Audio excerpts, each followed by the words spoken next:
안녕하세요. 안녕하세요, 상기사님. 오늘 교과 공부를 사과죠, 사과. 예수가 메시아임을 말하는 증거들이라는 증인들이라는 제목으로 교과 공부를 시작하고자 합니다. 어, 오늘 교과 공부는 아주 흥미로운 이야기가 나오는데요. 요한복음 1장과 이제 침례 요한의 사명부터 시작해서 그 다음에 제자들과 또 그다음에 니고데모를 만나는 그런 장면들. 제일 중요한 부분이 이제 니고데모를 만나는 부분인 것 같아요. 그래서 그 내용들을 한번 살펴보도록 하겠습니다. 이 교과는 이제 토의 과정이 들어가니까 많이 참여하시겠으면 좋겠습니다. 그래서 기억절을 한번 읽어보겠습니다. 예수께서 대답하여 이르시되 진실로 내게 이르노니 사람이 거듭나지 아니하면 하나님의 나라를 볼 수 없느니라. 요한복음 3장 3절 말씀입니다. 그래서 이제 굉장히 중요한 성경절이죠. 니고데모에게 하시는 말씀입니다. 사람이 거듭 다시 태어나지 아니하면 하나님의 나라를 볼 수 없느니라. 그래서 니고데모가 이 기억절만 보면 니고데모가 이제 거듭났다고 얘기하는 거예요? 아니면 니고데모는 거듭나야 될 필요를 말씀하시는 겁니까? 필요를 말씀하시는 것 같은데요. 네. 그래서 뭐 니고데모에게 하신 말씀이면서도 동시에 우리 뭐 얘기하는. 하나님을 믿는다고 하는 사람들, 공언하는 사람들 모두에게 하시는 말씀입니다. 그래서 굉장히 중요한 진리를 말씀하셨고요. 어, 그 요한복음 1장 19절부터 보면은 이 침례 요한에 대한 이야기가 나오죠. 그래서 침례 요한에게 물었습니다. 또 묻되 그러면 네가 누구냐? 네가 엘리야냐? 나는 아니라. 또 묻되 네가 그 선지자냐? 대답하되 아니라. 또 말하되 누구냐?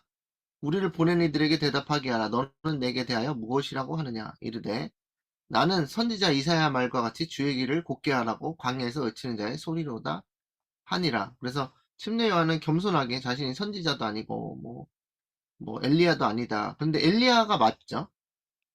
침례 요한이 그 못 깨달은 걸 알 텐데 침례 요한이 엘리야라고 누가 말씀하셨냐면 예수님이 말씀하셨어요. 그래서 뭐 아멘. 어떤 분들은 이제 우리 교회 안에서 어떤 분들은 저희 그 불교의 그 환생 그거 있잖아요. 환생 네, 리인칼네이션이라는 걸 들여와가지고 엘리야가 다시 환생한 게 침례요한이다라고 이제 주장하신 분도 있었는데 옛날에 그런 건 아니고요. 엘리야가 이제 엘리야의 10년과 능력으로 똑같이 하나님의 성령을 받고 하나님의 백성을 하나님께로 이끌기 위해서 사단에게 이끄는 게 아니라 하나님께 이끌기 위해서 성령을 받고 일어난 하나님의 선지자를 이제 엘리야라고 했고 엘리야 10년과 비슷한 정신으로 일어난 사람들을 모두 엘리야 라고 할 수 있습니다. 그래서 어, 그 선지자 이사야의 말과 같이 광야에 외치는 자의 소리라 그래서 그 이사야가 굉장히 유명한 선지자입니다. 그 이스라엘 백성에게. 그래서 이제 침례요한에게도 이사야의 글이 굉장히 중요한 글이었어요. 그래서 이사야의 보면은 이사야 40장이 나옵니다. 교과에 언급되었죠. 그래서 너희는 광야에서 여호와의 길을 예배하라. 사막에서 우리 하나님의 대로를 평탄케 하라. 그래서 여기서 이제 광야에 외치는 자의 소리가 되라.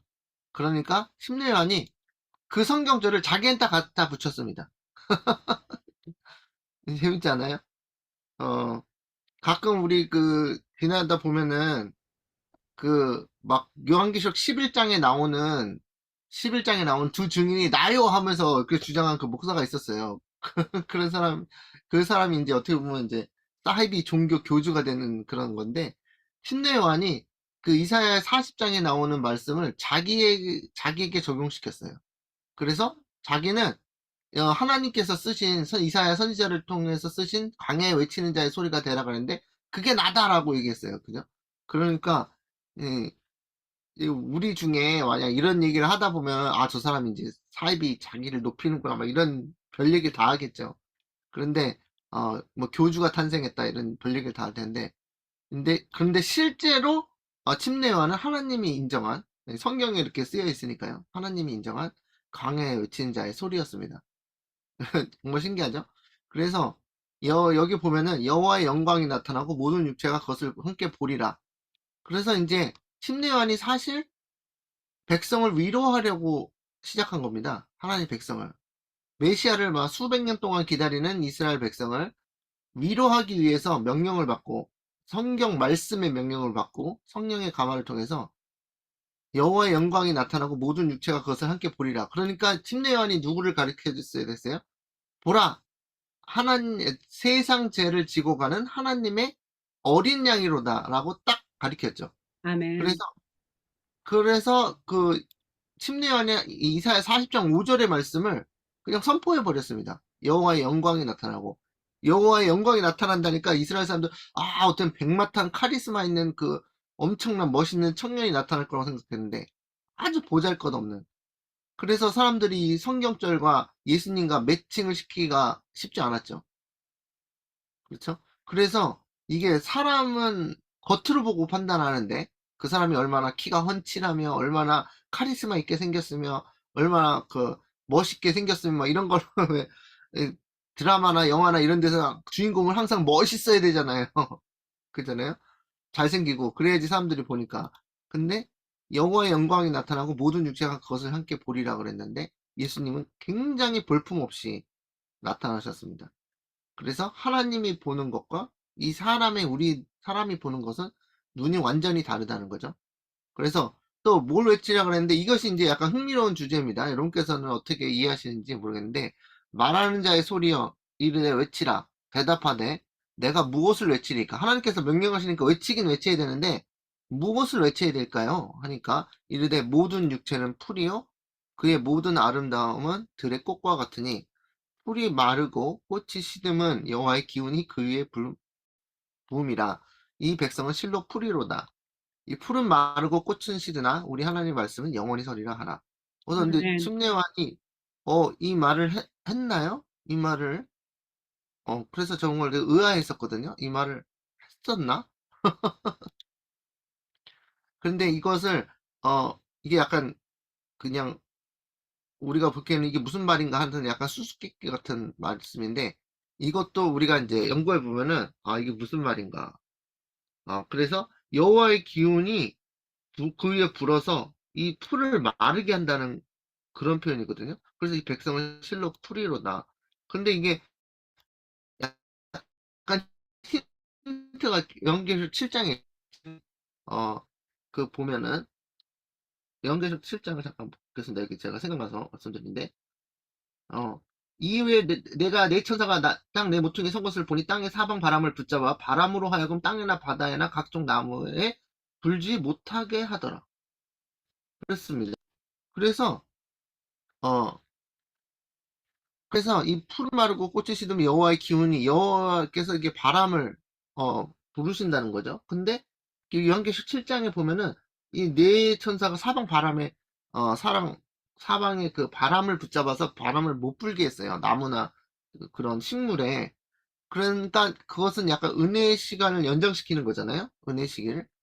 그런데 이 이 심내 요한이 이 말을 한 적은 없는데 너희들은 풀이고 너희들은 그 여호와의 기운이 불 것이라 얘기하지는 않았는데 심내 요한이 실제로 얘기한 부분은 뭐냐면 어 회개하라 천국이 가까운 날이라 그러면서 어 제사장들이나 뭐 그런 사람들 침례와도 나오니까 그 사람들이 이제 나쁜 의도를 가지고 나왔거든요. 침례 요한이 갑자기 유명해지니까 자기도 이제 숟가락 얹으려고 나온 거거든요. 나와요 시대 소망에 보면. 그래서 숟가락 얹으려고 나오니까 그들에게 뭐라 그러냐면 이 독사의 자식들아, 누가 너에게 임한 진노를 피하라 하더냐. 그 진노가 이거예요. 여호와의 기운이 그 풀이 마를 정도로 부를 거라는 거 바람이 기운이 이제 바람이라고 볼 수 있겠죠. 그래서 어 그 회개에 합당한 무엇을 맺으라 그랬냐면 회개에 합당한 열매를 맺으라 그랬고 열매 맺지 아니하는 나무마다 도끼로 찍어서 불에 던진다 그랬습니다. 그것이 어떻게 보면 이 구절이 아닌가 생각해요. 여호와의 기운이 불러서 꽃이 마르고 풀이 마르고 꽃이 시들게 하고 그 백성은 실로 풀이로다. 그래서 실제로 예수님을 거절한 유대인 백성들에게 서기 70년에 광풍이 불어닥칩니다. 여러분께서 다 아시는 내용입니다. 그래서 어, 그 다음에 이제 침례 요한이 이제 중요한 얘기를 한 거죠. 이튿날 요한이 예수께서 자기의 나오심을 보고 이르되 보라 세상 죄를 지고 가는 하나님의 어린 양이로다 하면서 예수님을 대해서 언급했고, 나는 그를 알지 못하였으나, 이거 아니고, 어딨죠? 어, 여기 지금 안 따왔네요. 나는 너에게 그 물로 침례를 베풀거니와 내 뒤에 오시는 분은 너희에게 불과 성령으로 침례를 주시라. 그것까지도 예언했어요. 그래서 이제 오순절 성령에 대해서 언급한 겁니다. 그래서 이제 제자들 얘기가 나오고요. 잠깐 이거 좀 넘어가야 되겠네요. 너무 기니까. 그래서, 어, 여기 보면은, 일요일 소지로 보겠습니다. 이제 질문이 들어갑니다. 일요일 소지의 침례 요한의 증언과 그의 사명.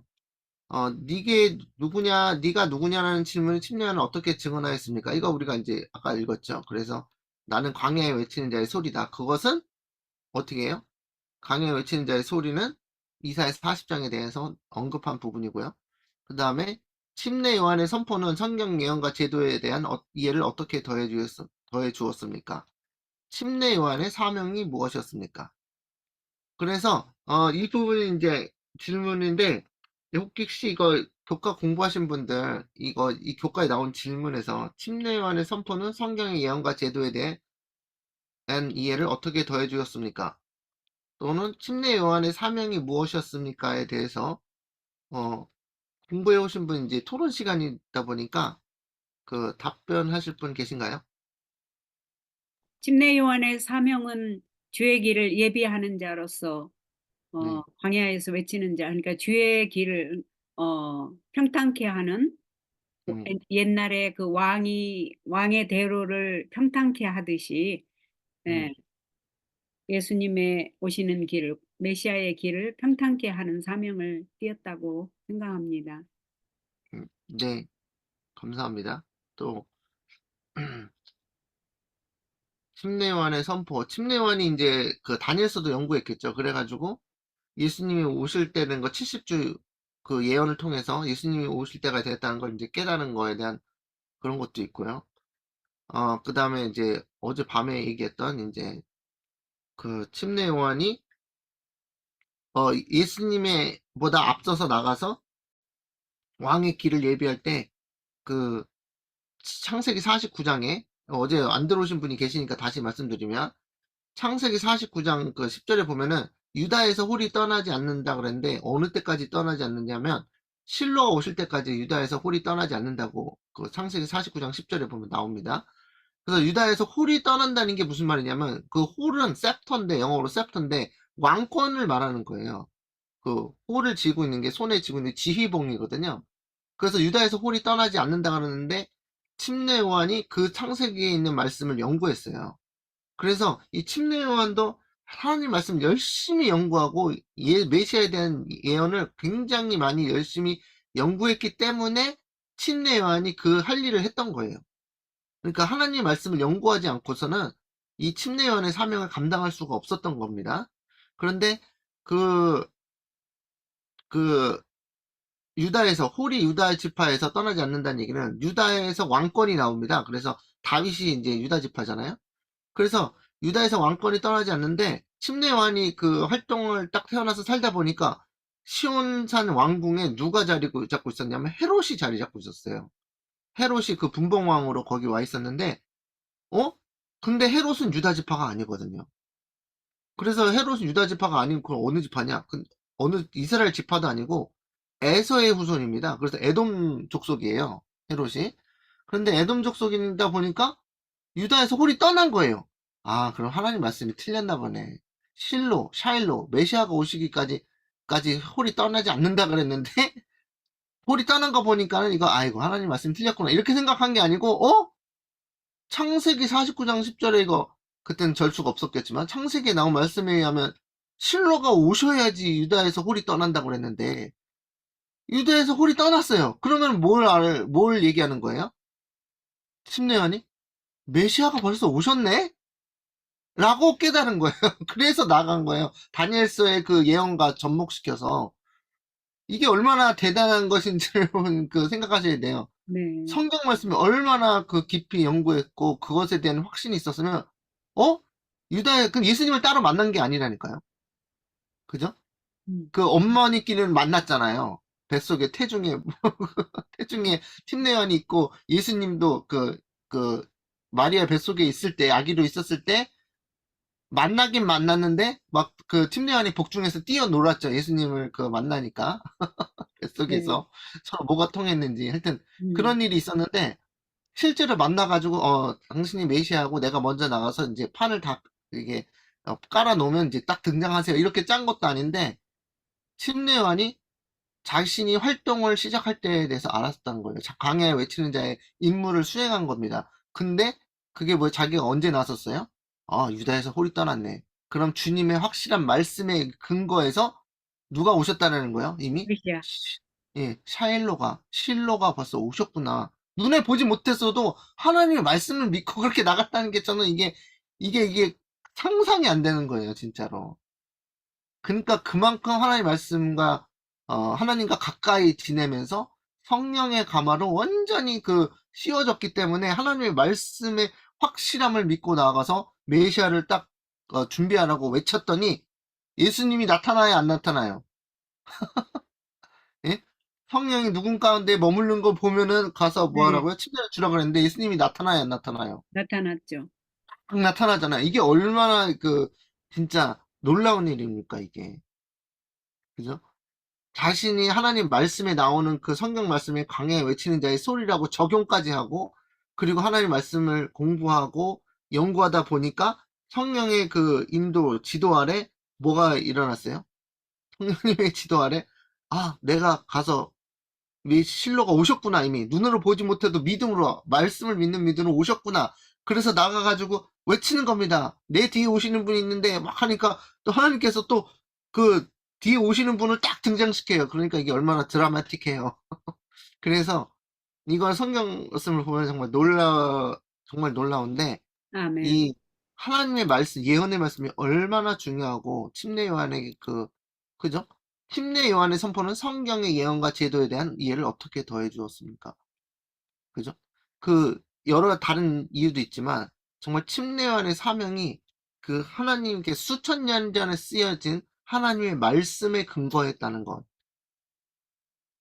말씀에 나온 것을 사명으로 삼고 그 근거를 삼아서 외쳤다는 것. 얼마나 파워풀한지, 얼마나 강력한 기변인지. 그럼 하나님 여기서 말씀, 네, 침례 요한의 선포는 성경의 예언과 제도에서 성경의 예언에 창세기 3장 15절에 멘션하셨던 실로 평강의 왕, 다시 말하면 네, 메시아가 오셨고, 음, 제도에 대한 거는 이제 하나님의 그 희생양, 어린 양. 음, 그래서 음, 침례 요한이 보라 하나님의 어린 양을 보라고 그렇게 했잖아요. 네, 그러면 어린 양을 보라고 할 때는 희생양을 이미 알았는데 왜 네, 요한이 그 감옥에 있을 때 네, 메시아를 조금 예수님을 좀 완전히 믿지 못하고 제자들을 보냈잖아요. 당신이 그 네, 오실리입니까 네, 하고. 그러니까 여기서 네, 제자들에게 보라 하나님의 어린 양이로라 할 때는 음, 참된 의미의 고난의 주, 음, 희생양의 예수님을 이해했잖아요. 음, 희생양의 예수님을 네, 이해했다고요. 그죠? 네, 그런데 네, 어, 얼마나 그 당시에 그들이 기다리는 그 왕이 로마의 속박에서 풀어주기를 바라는 우리 음, 인간적인 욕망이 강했으면 음, 그 예언을 철저하게 연구한 침례 요한까지도 심지어 음, 자기가 음, 하나님의 어린 양을 보라 해 놓고도 감옥에 음, 있을 때 제자들을 음, 보냈잖아요. 당신이 음, 그 오실 이입니까? 음, 그게 좀 굉장히 인간의 심리적인 걸 느낄 수가 있어요. 항상 네, 어, 알면서도 확신하면서도 또 의심이 되는. 그죠? 음, 네네. 네, 시대의 그, 소망에 보면, 예. 네, 네, 말씀하세요.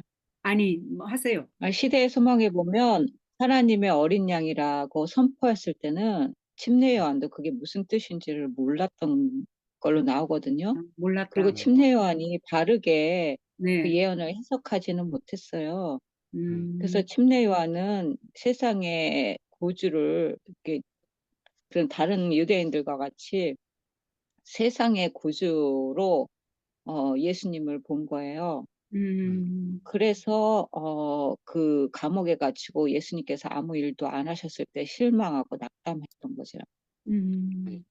그 시대소망의 이제 누구나. 그 당시에 이제 그 침례안이 어느 정도 이해가 가는 부분은 그 사사기에 보면은 항상 그런 식으로 해방을 받았었어요. 그 사사기에 보면은 많은 그 사사가 일어나잖아요. 기드온이나 삼손이나 이런 사사 입다나 이런 그 사사기의 내용이 전부 다 그 반복되는 게 뭐냐면 이스라엘이 하나님 말씀 잘 안 들어요. 그러니까 하나님께서 이방인의 손에 붙이고 거기 밑에서 고생을 해요. 뭐 이런 거 저런 기도원 때 그냥 뭐 곡식을 준비해서 타작을 해놓으면은 전부 다 뺏어가고 이런 식으로 다른 이민족의 그 침략과 그런 그 압제에 막 고통을 겪고 있어 하나님께서 또 뭐 그때마다 저기 사사를 보내셔서 그들에게 이제 전쟁을 하게 해가지고 그들을 해방시키고 그런 일이 많았잖아요. 그러니까 어떻게 보면 그런 거에 많이 익숙해졌다고나 할까? 뭐지 민족적으로. 그래서 바벨론에 포로 잡혀갔을 때도 또 다시 포로 잡혀간 상태에서 다시 예루살렘으로 회복하고 어떻게 보면 그거에 많이 익숙해졌기 때문에 예수님께서 우리 그 이스라엘이 유대가 로마의 그 압제에 있었을 때 또 사사를 보내주셔서 메시아를 보내주셔서 그들을 로마로부터 해방시켜 주실 것이라는 그런 기대에 부응하는 것이 그리 이상하진 않다. 너무나 그것이 수천 년 동안에 그게 그들에게 익숙해진 그런 역사의 반복이었기 때문에 그런데 이제 예수님께서 오셔서 실제로 그들을 예수님을 메시아로 받아들였더라면 그 일이 진행됐을 텐데 오히려 그들의 죄를 용서하고 그들의 죄를 용서하고 그들이 마음이 정결케 되었을 때 어떻게 됐겠어요? 그들이 이제 하나님으로부터 완전히 회개하고 돌아왔기 때문에 그 나라를 또 다 하나님께서 도구로 쓰셔야 되고 그렇게 됐어야 되는데 그것에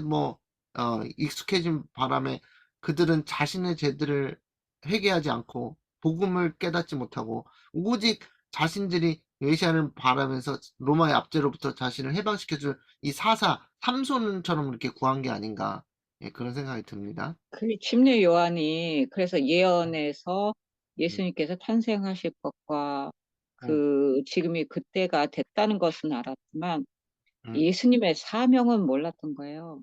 음, 그래서 그 사명을 제대로 이해하지 못하고 성경의 말씀을 음, 제대로 깨닫지 못했던 것이 음, 침례 요한이 그 감옥에 가서 낙담했던 이유거든요. 네, 그래서 우리도 마찬가지로 정확하게 예수님이 어떤 분이시고 하늘이 어떤 곳이고 하늘의 성격이 어떤 것이고 우리의 사명이 모르면 우리도 음, 똑같이 이렇게 어 어떤 그 커다란 일이 딱 닥쳤을 때 침례와 같이 낙담하고 낙심할 수밖에 없게 되는 거예요. 그래서 음, 정확하게 우리가 하나님의 뜻과 그런 것을 이해하는 것이 가장 중요한 것 같아요. 지금 아멘.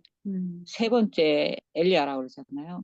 그래서 네, 엘리야의 사명은 어 또 모세도 그렇고 침례 요한도 그렇고 그들은 이 땅에서 영화를 갖는 건 아니잖아요. 음, 그래서 우리가 그거 세 번째 엘리야 같이 엘리야는 정말 그 큰 일을 이뤘지만 400명과 데려서 아주 큰 일을 이뤘지만 그 자기의 사명을 엘리사에게 넘겨줘야 됐었거든요. 그래서 그런 침례 요한의 그런 이런 거 우리가 배워야 되는 게 정말 그는 흥하여야 하고 나는 쇠해야 되겠다는 그런 정신, 엘리야의 정신. 그것이 음, 그래서 세 번째 엘리야가 아닌가 하는 생각을 해보네요. 네, 감사합니다. 또 침례요한의 사명에 대해서 또 그 나누고 싶은 말씀 있으세요?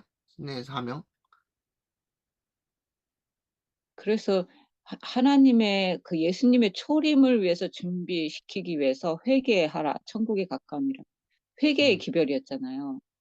네, 그 침례 요한의 사명은 정말 낮아지고 우리가 낮아져서 예수 그리스도를 받아들일 수 있도록 그 준비시키는 일을 하는 것이 그의 사명이었던 것 같이 우리도 예수님의 음, 재림이 오기 전에 회개하고 예수님을 받아들일 수 있도록 준비시키는 일이 우리의 사명이 아닐까 생각했습니다. 네, 감사합니다. 또 다른 분 있으신가요? 침례요한의 사명에 대해서 공부하신 것을 쉐어하실 분, 나누실 분 있으신가요? 어, 그 말라기 4장 5절에 이게 침례요한에 대한 그 구절 읽고 있는 동안 또그 의견 있으시면 언제나 이제 말씀하세요. 보라, 여호와의 크고 두려운 날이 이르기 전에 내가 선지자 엘리야를 너에게 보내리니 그가 아버지의 마음을 자녀에게로 돌이키게 하고 자녀들의 마음을 그들의 아버지께로 돌이키게 하리라. 돌이키지 아니하면 두렵건대 내가 와서 저주로 그 땅을 칠까 하노라 하시니라. 그 예수님께서 그 엘리야가 오시라고 한 엘리야가 누굽니까 하는 말이 이제 이 말라기를 보고 얘기한 건데, 그 예수님께서 그거를 이제 선지자 엘리야를 침례 요한이라고 말씀하셨어요. 근데 이제 이거는 여호와의 크고 두려운 날은 아직 그 미래적인 겁니다. 그 당시에도 이제 적용되었지만 그 여호와의 크고 두려운 날은 이제 미래를 얘기하는 거고, 예수님의 재림 때까지 이르는 때를 얘기하는 거예요. 그래서 마지막 때도 아까 전에 그 이은미 지사님이 말씀하신 것처럼 세 번째 엘리야가 이게 여기서 실제로 언급되는 겁니다. 그래서 세 번째 엘리야가 그 누구냐 그럼 저는 이제 어떻게 생각하냐면 이게 14만 4천이라고 생각해요. 전 세계적으로. 그래서 14만 4천이 제사장 역할을 맡아가지고 엘리야를 보내서 아버지의 마음을 자녀에게로 돌이키게 하고 자녀들의 마음을 그의 아버지에게로 돌이키게 하리라. 셋째 천사의 기별을 큰 해침을 통해서 이루어질 것을 생각합니다. 그 다음에 시대소망 107페이지 보면 나는 너희로 회개케 하기 위하여 물로 침례를 주거니와 내 뒤에 오시는 이는 나보다 능력이 많으시니 나는 그의 신을 들게도 감당하지 못하겠노라. 그는 메시아 그리스도는 성령과 불로 너희에게 침례를 주실 것이라고 요한은 말하였다. 그래서 이 실제로 침례를 받아야 되는 건 물로 침례를 받는 것도 되게 중요하죠. 회개의 침례니까요. 그게 이제 언약식 같은 건데 그것이 당연히 필요하지만 실제로는 그 불과 성령과 불의 침례를 예표한 것이었고 이게 진짜입니다. 그래서 여기에서 성령과 불로 침례를 받은 것이 그 화이트는 뭐라고 했냐면 늦은 비 성령이라고 그랬어요. 그래서 이 성령과 불로 침례를 받은 다음부터 그 제자들도 물에 침례를 받았겠지만 성령과 불로 침례를 받은 후에 제자들은 거의 다 어떻게 되냐면 순교했습니다. 복음을 전하다가. 그러니까 그 성품의 뭐죠? 예수 그리스도의 성품을 반사한 거죠. 그래서 우리도 뭐 교회 처음 들어올 때 물로 침례를 받고 들어오잖아요. 그래서 침례 요한의 회개케 하기 위한 물의 침례를 받는데 그게 끝이 아니고 우리는 끝까지 더 나아가서 성령과 불로 침례를 받아야 됩니다. 그것이 늦은 미성령으로 나타난 것이고 이게 진짜 침례예요. 진짜로. 그죠? 그래서 이 성령과 불로 침례를 받은 후에 이 진짜 침례를 받은 후에 어떻게 되냐면 우리가 그 예수님의 성품을 반사하게 되고 우리가 죽음을 불사하더라도 순교할 정도로 복음을 전하다가 땅 끝까지 복음을 전하다가 죽을 것을 각오하고 뭐 순교할 수도 있고 안 할 수도 있겠지만 예, 그 정도까지 나아가는 겁니다. 그래서 이 침례요한의 이야기에서 보여주는 것은 침례요한의 그 회개하라고 이제 회개하라 천국에 가까웠느니라 했을 때 이 마지막 때 새 천사 기별처럼 하나님의 첫째 천사의 기별이 하나님의 무엇 하실 때가 되었다고요? 심판하실 때가 되었으니까 창조주를 경배하라 그랬잖아요. 하나님을 두려워하며 그에게 영광을 돌리라. 이는 그의 심판하실 때가 이렇으니 하늘과 땅과 그 가운데 있는 것들을 만드신 창조주를 경배하라 하더라 했을 때 첫째 천사의 기별을 침례요한이 어떻게 보면 감당한 것이라고 볼 수 있습니다. 그래서 첫째 천사의 기별 하나님 심판하실 때가 이르렀고 그 끝에는 뭐가 있어요? 마지막 때 성령과 불로 침례를 받는 늦은 비 성령의 그 소나기가 있습니다. 그래서 이것을 이제 침례요한이 감당하였다 이렇게 볼 수 있겠고요. 선지자 이사야는 주께서 심판하는 영과 소멸하는 영으로 당신의 백성들의 죄악을 정결하게 하시리라고 말하였다. 이스라엘을 향하여 주께서 하신 말씀은 곧 내가 또 나의 손을 내게 들려 너희 찢기를 온전히 청결하여 버리며 너희 혼자물을 다 제하여 버리시겠다는 것이다. 죄가 발견되는 곳마다 우리 하나님은 소멸하는 불이 되신다. 그래서 불과 성령으로 심례를 받는다는 것이 이제 무슨 뜻인지 이해 가시죠? 하나님, 그 마지막 때에 늦은비 성령을 받을 때 우리의 죄가요, 소멸되는 거예요. 죄악이 정결케 되는 거예요. 다시 말해서 2300죄악까지는 그 죄에서의 성소가 정결하게 되리라. 죄의 도말을 얘기하는 겁니다. 그래서 예수님은 우리가 성령의 심례를 받아야 되는 이유가 뭐냐면 우리가 하나님의 소멸하는 불로서 우리의 마음속에 있는 죄들을 모두 다 태우시는 죄의 도말의 사역에 들어간다는 걸 아셔야 돼요. 그래서 우리의 죄를 도말시키고 우리의 마음의 성전을 정결케 하시는데 그게 지성소 용어였거든요. 예수님의 지성소 사역이에요, 그게. 지성소 사역에서 여러분께서 예수님과 협력하신다면 지성소 사역, 예수님이 하시는 지성소 사역에 여러분이 거기에 그, 그 프로세스에 들어가는 거예요, 과정 속에. 그 제 도말의 과정 속에 들어가는데 하나님이 뭐가 되셔서요? 소멸하는 불이 되셔서 우리의 마음속에서 모든 죄를 태우시는 정결케 하시는 그 소멸하는 불이 되셔서 우리 마음을 태우신다는 그 약속이 들어가 있는 겁니다. 그래서 우리를 청결하게 하시겠다, 정결하시게 하시겠다. 그것은 지성소 용어고 이것을 어, 예수님께서 그림자로 보여주신 게 성전을 정결케 하신 일이죠. 성전에 갑자기 임하셔서 성전을 정결케 하시고 깨끗하게 하시고 그게 이제 그러면서 예수님께 그 굴복하고 예수님께 따라오는 사람들은 마음이 정결케 되는데 예수님을 거절하는 사람들은 그 존재가 죄와 함께 묶여서 존재 자체가 몰살을 당했어요. 멸절을 당했어요. 그래서 마지막 때도 똑같습니다. 마지막 때도 여러분의 마음의 성전이 정결케 돼서 소멸하는 불로 임하셔서 여러분의 죄를 깨끗하게 도말시키는 작업이 일어날 건데 그것을 거절하면 여러분이 죄와 함께 멸절을 당할 것입니다. 죄와 함께 멸망을 당해요. 그러니까 어느 것이 더 좋은지는 여러분께서 아시겠죠? 첫 번째로 예수님께서 우리를 멸하시지 않기 위해서 우리의 마음에서 죄를 제거하시는 우리의 죄를 도말하시는 이 대제사장 예수님의 사역에 여러분이 협력하셔야 된다는 거예요. 꼭 협력하지 않으면 뭐가 와요? 우리 죄를 붙들고 있는 우리에게 멸망이 다가온다는 것입니다. 그래서 그것을 이제 침례요한이 경고한 거예요. 시대서망 107페이지 보면 이미 도끼가 나무 뿌리에 놓였으니 좋은 열매 맺지 아니한 나무마다 뭐 사과를 맺어야 되나요? 오렌지를 맺어야 되나요? 열매는 여기서 그 실제 열매가 아니고 성령의 열매를 말하는 것인지 뭐 다 아시겠죠? 그래서 성령의 열매, 성품의 열매, 예수 그리스도의 성품을 반사하는 열매를 맺지 아니하면 어떻게 된다고요? 나무마다 찍혀서 불에 던지우리라 그랬습니다. 그러니까는 좋은 열매를 맺도록 예수님께서 뭐 하신다는 거예요? 성전을 정결케, 마음의 성전을 정결케 하신다는 거예요. 그런데 그것을 거절하는 사람들이 있을까요, 없을까요?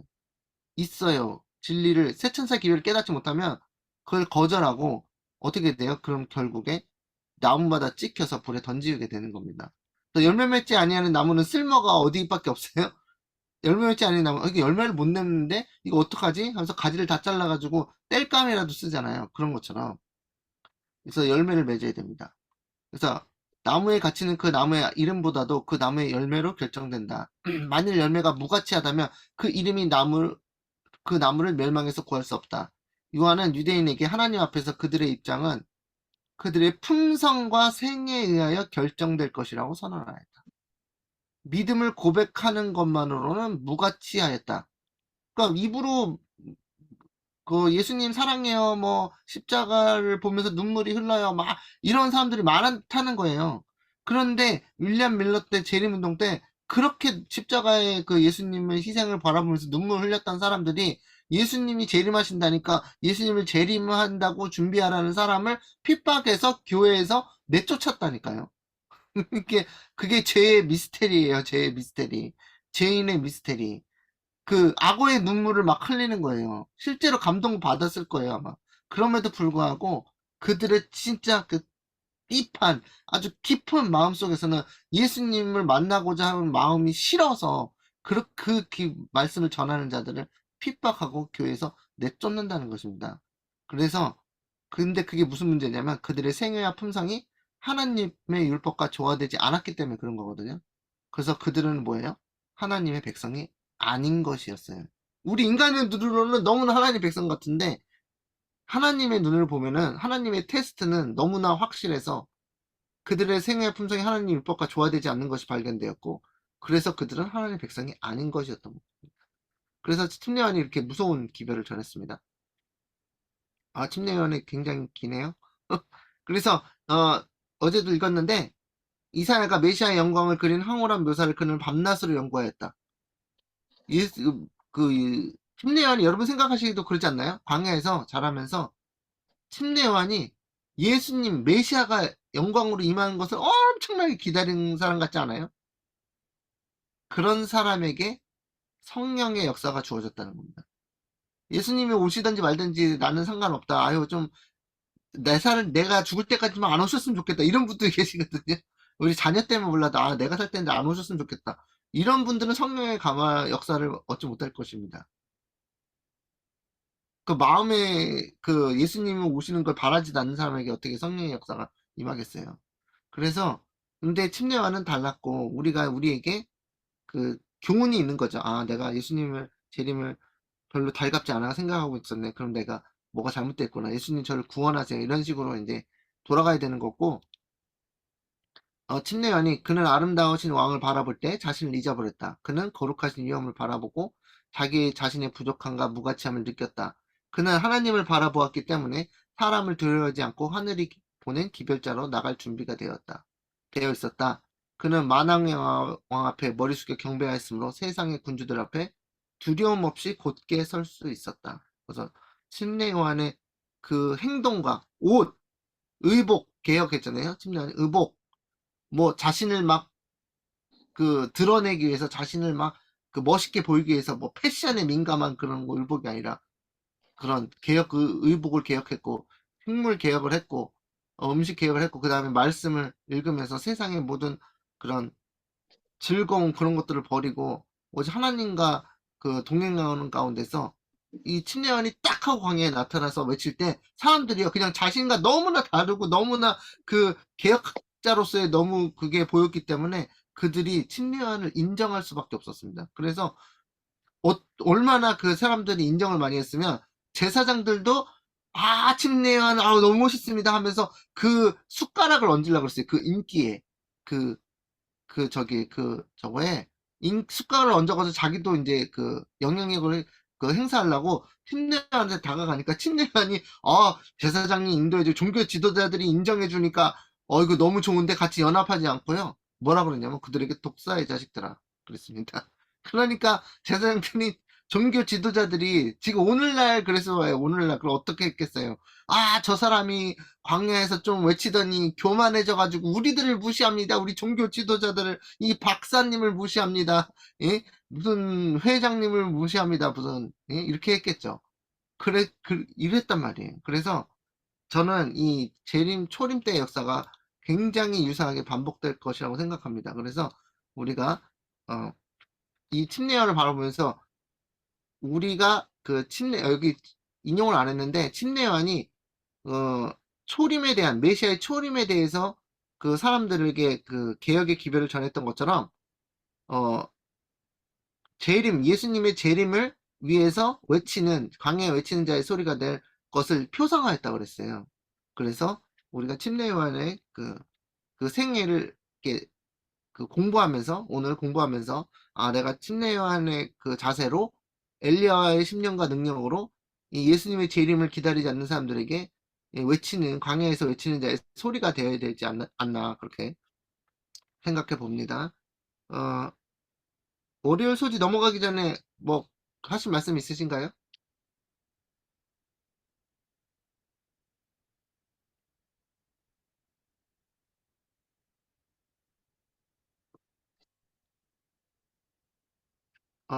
아무도 없으세요?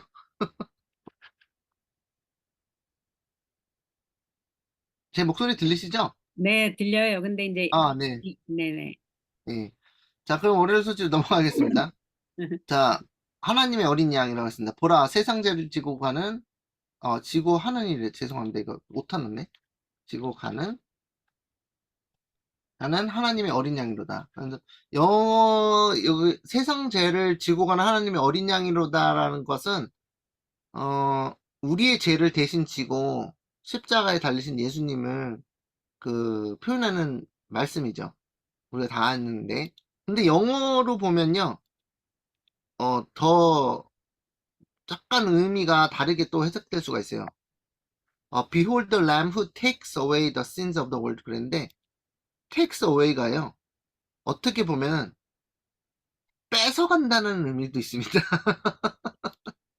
그래서 take away가요, 여러분의 것을 가져간다는 건데, 이제 그 세상 죄를 지고 가는, 우리들의 죄를 지고 가는, 그것도 맞잖아요. 예수님께서 짊어지신다는 그런 의미도 있는데, take away, 여러분의 것을 가져간다는 의미가 있어요. 근데 저는 이 뭐 세상 죄를 지고 가는 하나님의 어린 양이라는 그 짊어지신다는 그것도 은혜스러운 말씀이지만, 여러분의 마음속에 있는 그런 죄들을 가져가시는, 내놔, 빨리 내놔. 그 엄마한테, 엄마가 옛날에 그 어린 자녀에게, 예? 뭐 찌찌 같은 거 주워가지고서는 그거 꽉 움켜주고, 그 마음에 들어가지고, 이상하게 어린아이가 마음에 들어가지고 그거 안 내놓으려고 고집 부르는 그런 자녀 보셨어요?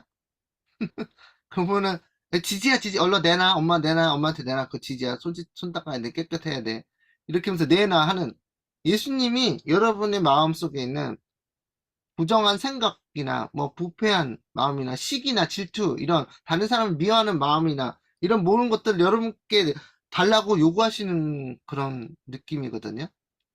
그래서 제거하시는 거, 제거하시는 예, 예, 제거하시는데 그것을 예수님께서 뺏어 가신다고요. 가져가신다고요, 죄를. 그래서 정결케 한다는 의미에서, 깨끗하게 한다는 의미에서 제거하신다는 그것도 말씀인 말씀인데, 여러분에게 그걸 요구하신다는 거예요. 그리고 여러분께서 예수님께 드릴 수 있는 게, 가장 예수님께 요구하시는 게, 물론 교회 가서 헌금을 요구하시기도 하겠지만, 예수님이 그거보다 더 큰 요구를 하시는 건 여러분의 죄입니다. 그러니까 여러분에게 예수님께 드리는 게 어떤 좋은 걸 드리는 게 아니고, 여러분의 마음을 드리는 건 분명히 있지만, 여러분께서 가장 예수님께 바쳐야 되는 건 여러분의 죄예요. 더러운 것들, 더러운 죄를 어, 드리셔야 됩니다. 그래야지 어, 예수님이 좋아하세요. 왜냐하면 여러분에게로부터 죄를 가져가야지 여러분을 구원하실 수 있으니까요. 그래서 그런 의미에 대해서 한번 생각해 보시고, 어, 하나님을 위한 기별자로서의 그들의 부르심에 성실한 자들은 그들 자신을 위해 영광을 구하지 않을 것이다. 하나님의 어린 양을 높이는 자들. 그러니까 여기에서 보라, 세상 죄를 지고 하는 하나님의 어린 양이로다.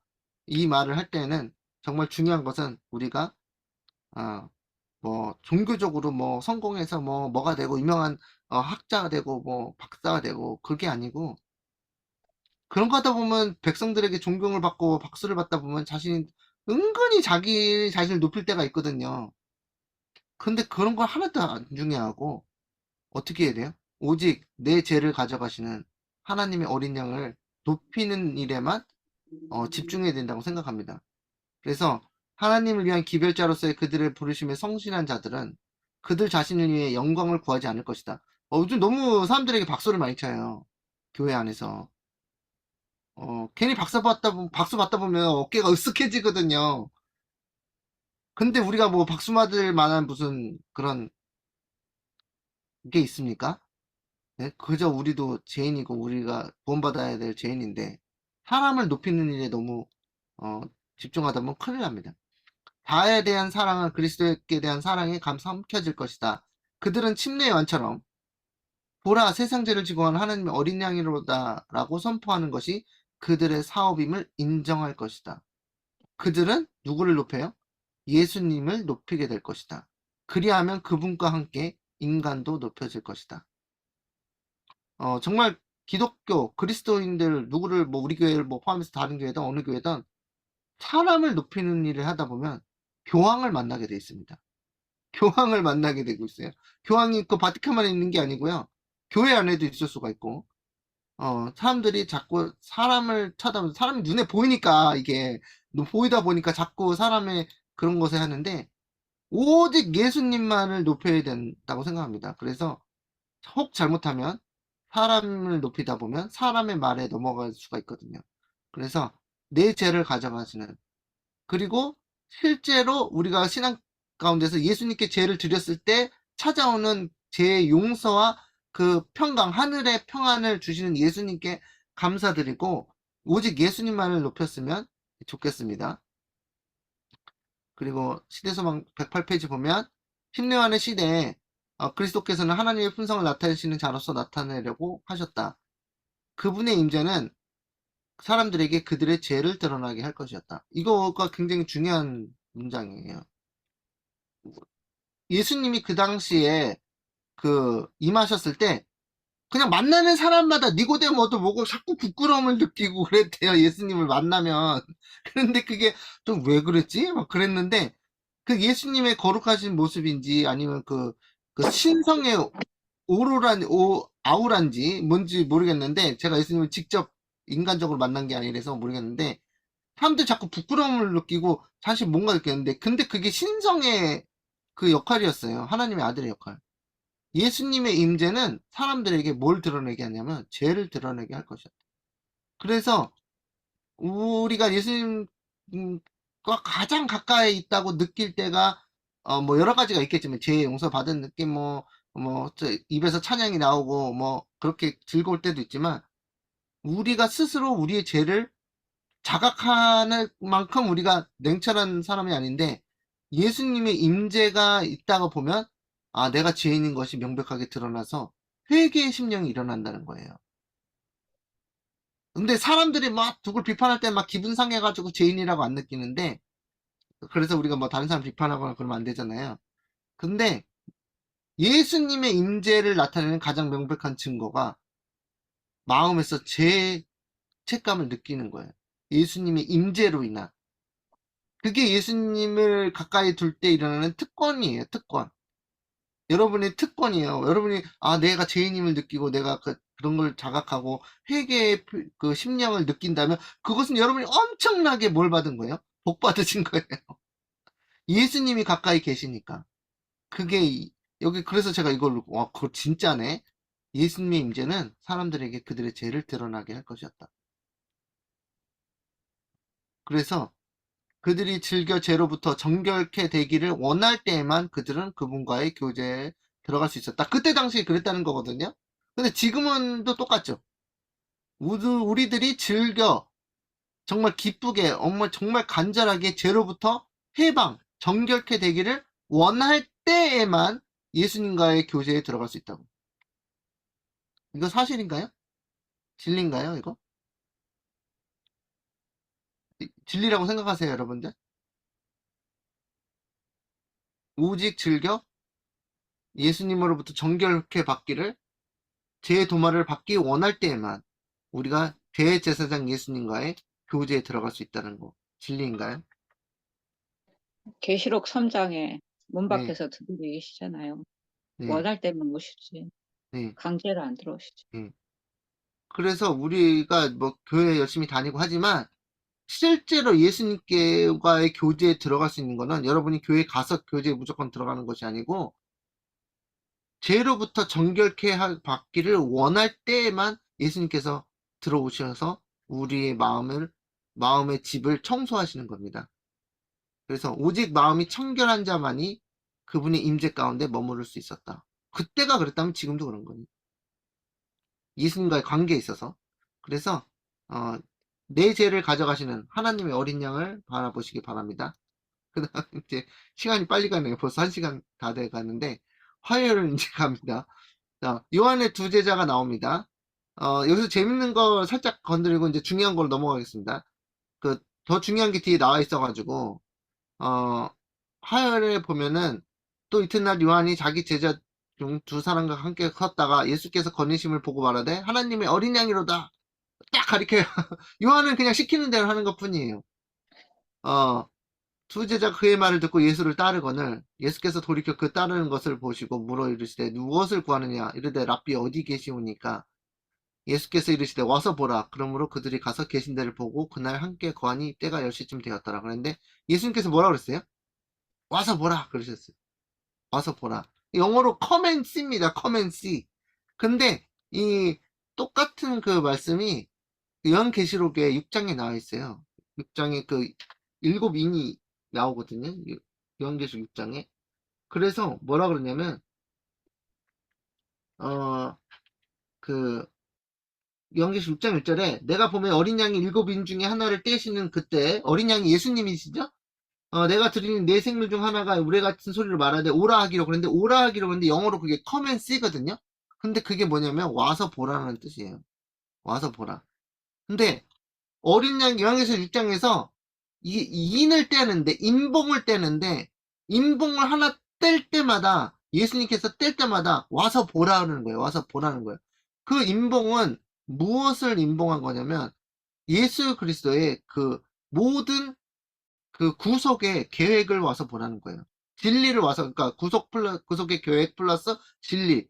그래서 와서 보라라는 것은 하나님 예수님께서 제자들에게 뭘 보여주신 거냐면 예수님의 진리를 보여주시는 거거든요. 삶의 진리, 뭐 행동 이런 것도 성품 이런 것도 보여주시는데 그런 것들이 모두 다 진리로 봉합되고 그 인봉을 탁 떼가지고 예수님을 딱 만나니까 나를 찾아오네 이 사람들에게 진리를 보여줘야지.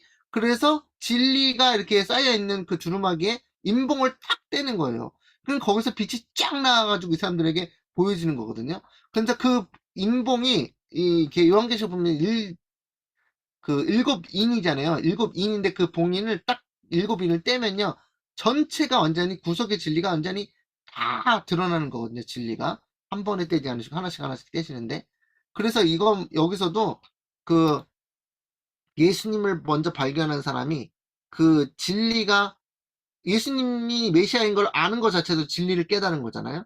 그래서 그 진리를 알기 때문에 이 친구들이 여기서는 예수님께서 와서 보라 그랬는데 그 나중에 보면은 그, 그 빌립이라는 사람이 나다나엘을 부를 때 와서 보라 그러거든요. 그래서 그 나다나엘 뒤에 나오겠지만 그 거기서 보면은 우리가 성경에서 얘기하고 예언하고 그러한 메시아를 우리가 만났다니까 그 사람이 바로 나사렛 예수다 하니까 나다나엘이 뭐라 그러냐면 저기 나사렛에서 어떻게 그 악한 동네에서 선한 것이 날 수 있겠느냐고 안 믿으니까 답답해. 그냥 뭐라 그래요? 와서 보라. come and see 그러거든요. 그때 와서 보라니까 그 사람을 데리고 와서 보니까 나다나엘이 예수님을 보고 진리의 빛이 그냥 확 비치죠. 그러니까 나다나엘이 진리를 깨닫고 예수님을 영접하게 되거든요. 그래서 이 재밌는 부분이 뭐냐면 여기서 와서 보라. 근데 그것이 요한계시록 6장의 일곱 인에 대해서 나올 때 첫 번째부터 네 번째까지 와서 보라. 와서 보라. 그러면서 예수님께서 진리의 봉인을 뜯어서 제자들에게 공개하는 장면입니다. 그래서 그것을 할 때 진리가 주어졌을 때 이 화이트보이는 뭐라 그러냐면 그리스도 교회의 기초는 요한, 안드레, 시몬, 그리고 빌립과 나다나엘을 부름으로 시작되었다. 침례 요한은 자기 제자들 중 2명을 그리스도께 인도하였다. 그러고 나서 그 중 하나인 안드레가 그의 형제를 찾아 그를 불러 그주께 인도하였다. 빌립은 부름을 받자 나다나엘을 찾으러 나갔다. 우리는 이러한 신뢰에서 우리의 인척과 친구와 이웃에게 직접적인 호소를 하는 개인적인 노력의 중요성을 배워야 한다. 다시 말해서 여기서 말하는 거 뭐냐면 내가 엄청난 진리를 발견했어. 내가 엄청난 진리를 봤어. 예수님을 봤어. 메시아를 만났어. 얘기하면 그것을 바로 빌립이 어떻게 해서 나다나엘을 바로 찾아 나간 거예요. 그래서 주위에 있는 사람에게 예수님이 와서 보러 만나라고 이끄는 거예요. 그러니까 그 진리의 가치를 알아보는 사람이 다른 사람을 인도한다는 거예요. 진리 가운데로 인도한다는 거죠. 이러한 마음이 이 예수님의 그 12제자들의 유다는 당연히 아니었지만 예수님의 제자들 가운데 있었고 이것이 굉장히 중요하다는 것입니다. 그래서 전도의 의미를 얘기하고 있는데 우리가 이제 생판 모르는 사람 전도하기 힘들잖아요. 그래서 그런 것도 있는데 시작은 어떻게 하냐면 주위에 있는 친구와 내 신앙 친구와 내 신앙 가족 이런 가족과 같은 데서 뭔가 편하게 그들에게 진리를 소개할 수 있을 기회가 있을 때 그 기회를 놓치지 말고 친척과 이웃을 그리스도께로 친한 관계를 유지하면서 이웃은 생판 모르는 사람은 전도하기 힘드니까 이웃과 좋은 관계를 지내다가 그들에게 진짜 이 세천사 기별이 그만한 가치가 있나요 없나요? 세천사 기별 그만한 엄청난 진리예요. 그래서 그것을 어떻게 전할까 예수님께 지혜를 구하고 구하고 구하다가 예수님께 지혜를 주시면 예수님 그들에게 진리 세천사 기별을 전하기 위해서 저희가 무엇이든지 하겠습니다 하는 각오로 예수님께 기도하면 예수님께서 기회를 우리가 뭐 100명 전도할 저기가 깜냥이 안 되니까 예, 우리가 뭐 일단 그렇게 하는 건 아니지만 한 사람이라도 이웃 한 사람이라도 그것을 전하기 위해서 항상 준비하고 있을 필요가 있다고 생각합니다. 그래서 이제 그거고요. 이제 그 수요 소지로 넘어가겠습니다. 어, 이 빌립과 나다넬 얘기가 나오는데 거기서 이제 여기서 재밌는 이야기가 시대의 소망이 나와요. 그래서 나다나엘은 어떻게 예수님께서 메시아임을 확신하였는가? 여기서 그 질문인데 이튿날 예수께서 갈릴리로 나가려 하시다가 빌립을 만나 이르시되 나를 따르라 하시니 빌립은 안드레와 베드로와 한 동네 벳세다 사람이라. 빌립이 나다나엘을 찾아가서 아까 전에 얘기했죠. 이르되 모세가 율법에 기록하였고 여러 선지자가 기록한 그 일을 우리가 만났으니 요셉의 아들 나사렛 예수니라. 나다나엘이 이르되 나사렛에서 무슨 선한 것이 날 수 있느냐? 빌립이 이르되 와서 보라 하니라. 그래서 와서 보라 하니까 이제 왔는데 예수님께서 나다나엘을 딱 알아보죠. 그러니까 나다나엘이 저를 어떻게 아십니까? 그랬거든요. 그러니까 예수님께서 뭐라고 말씀하셨나요? 나다나엘에게. 네가 기억나세요? 무화과 나무 아래에 있을 예. 때 보았노라. 네, 무화과 나무 아래서 있을 때 보았노라. 그게요, 정말 중요한 말씀이었어요.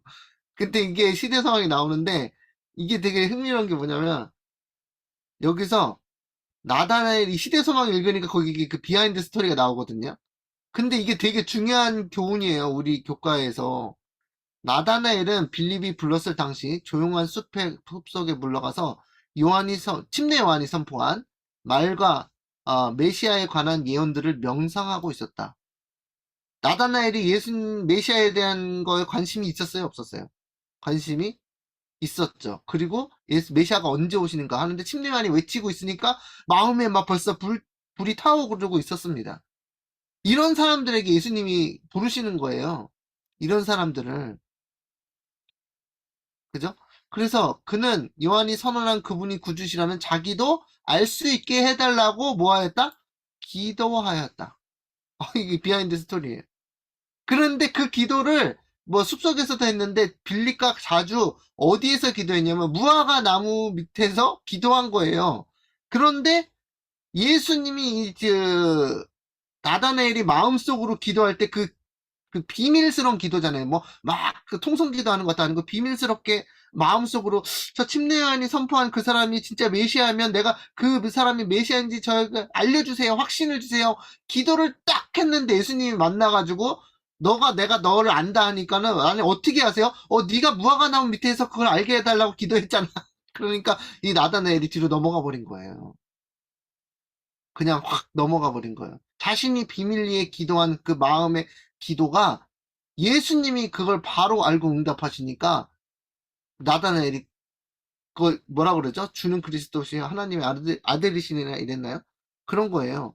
그래서 이게 굉장히 중요한 교훈이 뭐냐면 여러분도 나다나엘처럼 이렇게 기도할 때 예수님이 응답하신다는 거예요. 그런 경험을 해보셨나요? 예수님 나다나엘처럼 이게 진리입니까? 이게 진리입니까? 예수님 언제 오시나요? 뭐 이런 기도를 우리가 여러 가지 기도를 드릴 때 예수님께서 그 기도를 들으시고 천사를 통해서 들으셨는지 뭐 어떻게 들으셨는지 들으시고 그 마음의 그 염원을 간절한 소망을 예수님께 드리고 뭐 하나님께 기도했을 때 예수님께서 그 기도에 응답을 해주신다. 그래서 나다나엘만 확신할 수 있었죠. 다른 사람은 아무도 나다나엘이 왜 저러지? 성경 말씀만 이러면 그러지 않았나요? 우리가 나다나엘이 야 바로 그냥 예수님을 인정하네. 그러잖아요. 근데 아무도 알지 못하는 내 친구도 알지 못하고 내 부인도 알지 못하고 내 자식도 알지 못하는 그 시크릿한 그 비밀스러운 기도가 예수님께 그 응답받았을 때 나다나엘은 전기를 충격받은 것처럼 찌릿찌릿한 그 느낌을 받았을지 몰라요. 그러면서 내 기도에 응답하신 거 확신이 오는 거죠. 성령의 확신이. 그러니까 이런 경험을 하도록 우리는 부르심을 받았다는 겁니다. 굉장히 재밌는 장면이었어요. 이 시대소망의 비하인드 스토리 너무 은혜를 많이 받았는데 어, 그는 요한이 선언한 그분이 구주시라면 자기도 알 수 있게 해달라고 기도하였다. 근데 성령이 그에게 임하여 하나님께서 당신의 백성들을 찾아오셔서 그들을 위하여 구원의 뿔을 일으키셨다는 것을 확신시켰다. 빌립은 그의 친구가 예언의 말씀을 연구하고 있다는 것을 알았다. 여기서도 중요하죠. 아, 빌립은 나다나엘도 메시아에 대한 예언을 연구하는 아주 중요한 사람이야. 빨리 얘기해줘야 돼! 막 이런 거 있잖아요. 그래서 나다나엘이 무화과 나무 밑에서 기도하고 있을 때 빌립이 그의 은신처를 발견하였다. 그들은 무성한 나뭇잎으로 가려진 그 격리된 장소에서 종종 함께 기도했었다. 빌립은 논쟁하지 않았다. 그는 와보라, come and see 라고 하였다. 예수께서 나다나엘이 자기에게 오는 것을 보시고 그를 가리켜 가라사대 보라 이는 참 이스라엘 사람이라 그 속에 간사한 것이 없도다라고 말씀하셨다. 왜 간사한 것이 없다고 말씀하셨어요? 나다나엘이 기도하는 걸 예수님께서 들으셨거든요. 나다나엘은 놀라서 어떻게 나를 아시나이까 하고 외쳤다. 예수께서 대답하여 가라사대 빌립이 너를 부르기 전에 네가 무화과 나무 아래 있을 때 보았노라. 근데 예수님이 여기서 기도하는 거 보았노라고 말씀하시고 그냥 보았노라고 말씀하셨죠. 그러면서 그것으로 충분하였다. 무화과 나무 아래서 홀로 기도하던 나다나엘에게 증거하였던 하나님의 영, 성령이 이제는 예수의 말씀을 통하여 그에게 말씀하셨다. 그러니까 확신이 와요, 안 와요? 이것도 드라마 같지 않아요? 드라마틱하지 않아요? 그러니까 예수님은 이런 분이시다. 우리의 마음을 소원을 가지고 간절히 기도할 때 그것을 우리에게 확증시켜 주시는 예수님이시다. 그렇게 자상하시다. 의욕을 가지고 어느 정도 선입견에 빠져 있긴 했지만 나다나엘은 진리를 찾는 정직한 그 욕구를 가지고 그리스도께 나와왔다. 이제 그의 소원은 이루어졌다. 그의 믿음은 자기를 예수께로 인도한 자의 믿음을 능가했다. 그는 이렇게 대답했다. 라비여, 당신은 하나님의 아들이시요, 당신은 이스라엘의 임금이로소이다. 이렇게 그냥 얘기하는 게 아니라는 거죠. 그냥 입 바른 말을 하는 게 아니고 조용한 곳에서 기도하던 그의 기도가 하나님께 들려졌고 그 기도를 예수님께서 직접 만나서 응답하심으로 나다나엘의 믿음은 정말 하늘을 뚫을 정도로 치솟았다는 것입니다. 예수님에 대한 하나님. 굉장히 감동적인 이야기였어요.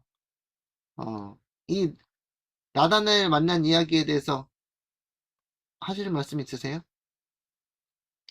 최율소지?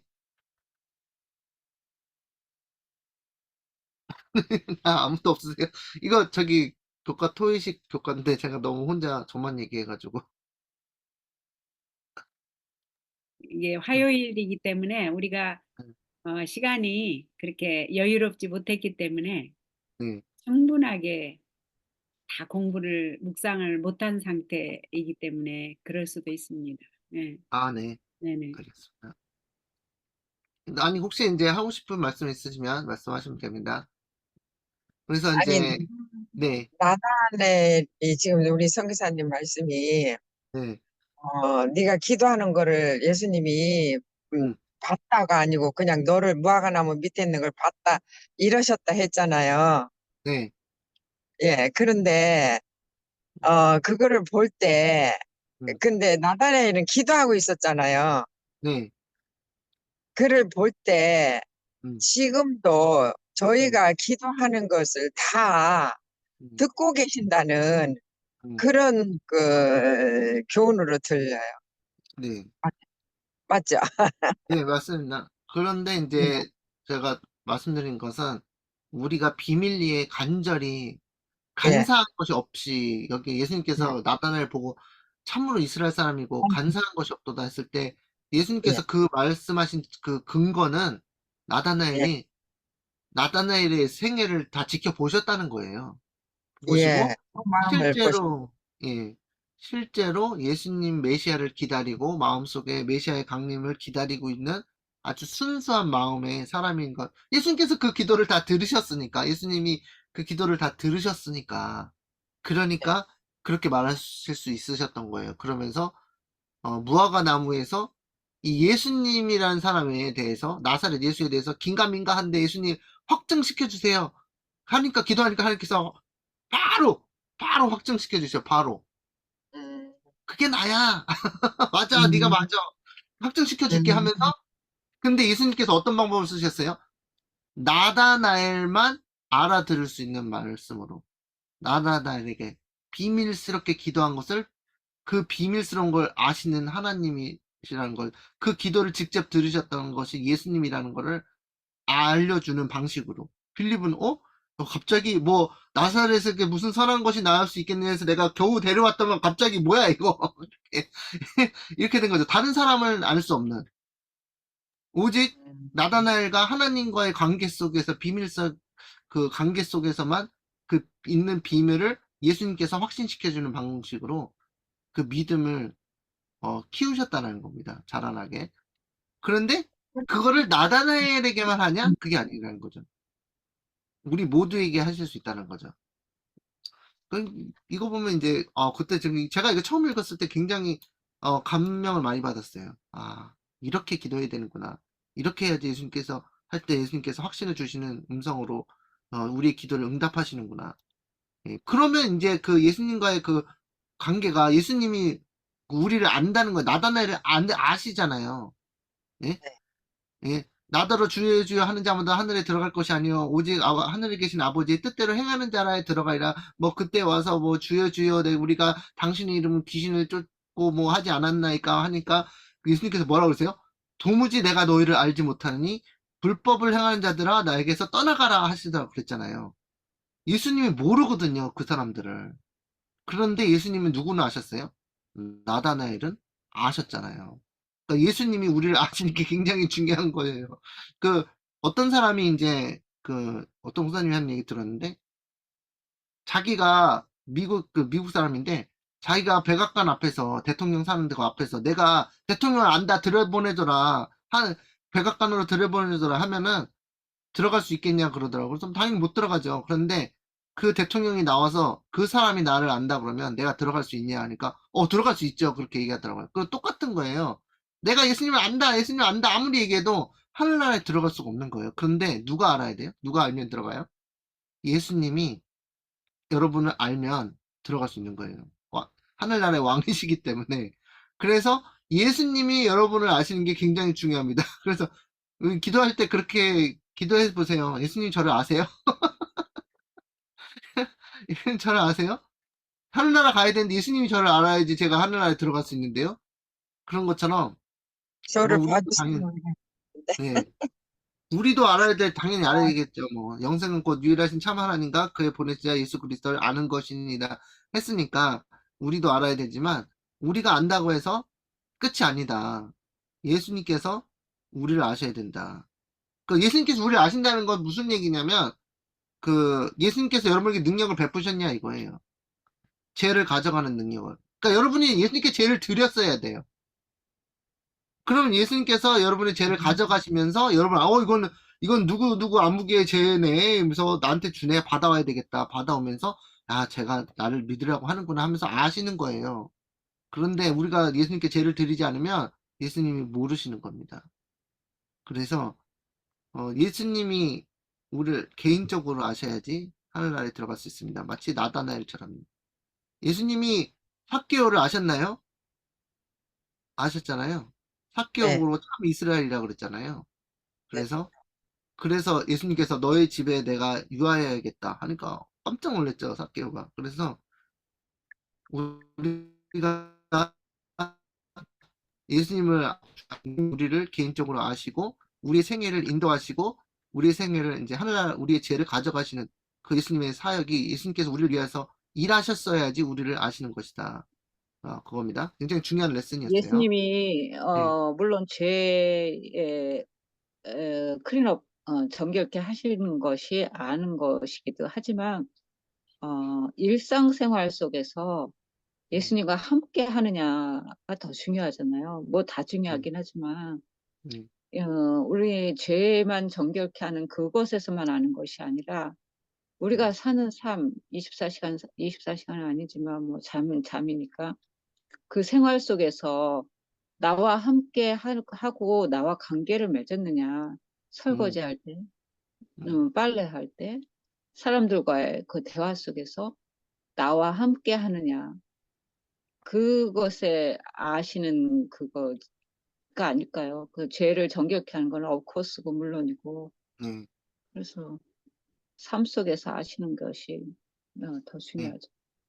그, 특히 네, 사람들과 대화 속에서 나와 함께 했느냐, 모든 이제 언어들이 음, 그때 많이 보실 것 같고요. 보면은 제가 보면 이렇게 음성을 들려주시는 게 제가 저기 어디야 캄보디아 미얀마의 고아원 후원 한참 내전이 있을 때 음, 고아들이 많이 생겼다고 단톡에 떴길래 그 고아 돕기를 음, 조금 많이 했어요, 형편보다. 음, 1년 넘게 이렇게 하다 보니까 음, 조금, 그래서 내가 이제 안 해야지.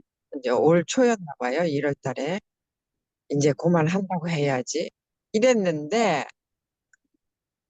새벽에 음, 음성을 주시는 거예요. 음. 경남아, 네가 그걸 안 보내면 그 애들 뭐 먹고 사니? 막 이런, 너무 가지고 다시 하겠습니다. 이러면서. 음, 아멘. 지금까지 아까운 게 안 아까워요, 그 돈이. 음, 아우, 좀 아깝다. 내가 그거를 음, 먼저 말했겠는데. 음. 이래서, 그렇게 음성을 주시는 게 아닌가. 그렇게, 네, 말해봅니다. 네, 감사합니다. 어, 예수님께서 여러 가지 방법으로 해야 이제 그 관계를 그 이렇게 교제를 하시는데 그런 것들도 이제 포함되고 이제 제가 하나만 딱 그것만 해당되는 건 아니지만 모두 우리의 마음에 우리의 죄를 깨닫게 하고 뭐 여러 가지가 있을 수 있죠. 그런데 거기서 우리가 예수님께 죄를 드리고 가장 확실한 증거가 뭐냐? 우리가 예수님께 죄를 깨닫고 예수님께 죄를 드리기 원할 때 어, 내가 병을 고치기 위해서 예수님을 찾을 때 예수님 응답하셨잖아요. 내가래. 저기, 그 혈루증 앓는 여인이 네. 그 예수님 옷자락을 만졌잖아요. 근데 예수님의 옷자락을 만지려고 한 믿음의 행위가 예수님을 그 여자에게 능력이 나가게 하면서 예수님이 돌아서서 누가 나를 만졌느냐 이랬어요. 그러니까 뭐 예수님께서 모르시는 것이 아니라 아셨죠. 근데 거기에서 사람들에게 그 모본을 그 교훈을 주시기 위해서 믿음으로 만져서 근데 여자가 그 예수님께 옷자락을 만지려는 이유가 뭐였냐면 자신이 병에서 혈루증에서 낫게 하기 위한 거였거든요. 그럼 우리 인간적으로 생각하면 지금 뭐 어떤 병에 걸려서 예수님을 찾았나 보다 그것도 괜찮은 거지만 사실은 그것은 모든 것은 뭐냐면 죄의 병에서 나으려고 예수님의 옷자락을 만진 겁니다.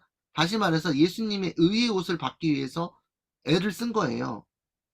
상징적으로 예수님의 옷자락을 만지면서만 낫겠다라는 얘기는 내가 예수 그리스도의 의의 옷을 갈망한다, 간절히 소망한다는 그 뜻이 포함되어 있어요. 그래서 여러분이 예수님께서 여러분에게 능력을 베푸실 수 있는 그 가장 빠른 방법은 그걸 원하신다면 예수님께 혈루증 앓는 여인의 같은 심정이 되어서 나는 자꾸 내 몸에서 나의 죄의 병으로 인해서 나의 몸에서 생명이 빠져나간다. 피가 빠져나간다. 그래서 나는 고침을 받아야 된다. 나의 죄의 병, 죄의 문둥병이 고침을 받아야 된다. 예수님, 나의 죄의 병을 고쳐주세요. 그러면서 예수님의 그 의의 옷을 만지려고 하는 거예요. 의의 옷자락을 만지려고 하는 그런 엄청난 갈망과 그런, 그런 요청 가운데서 예수님께서 그 능력을 주신다라는 거예요. 그래서 예수님께서 그 능력이 나가자마자 바로 아시잖아요. 안다. 내게서 능력이 빠져나갔다.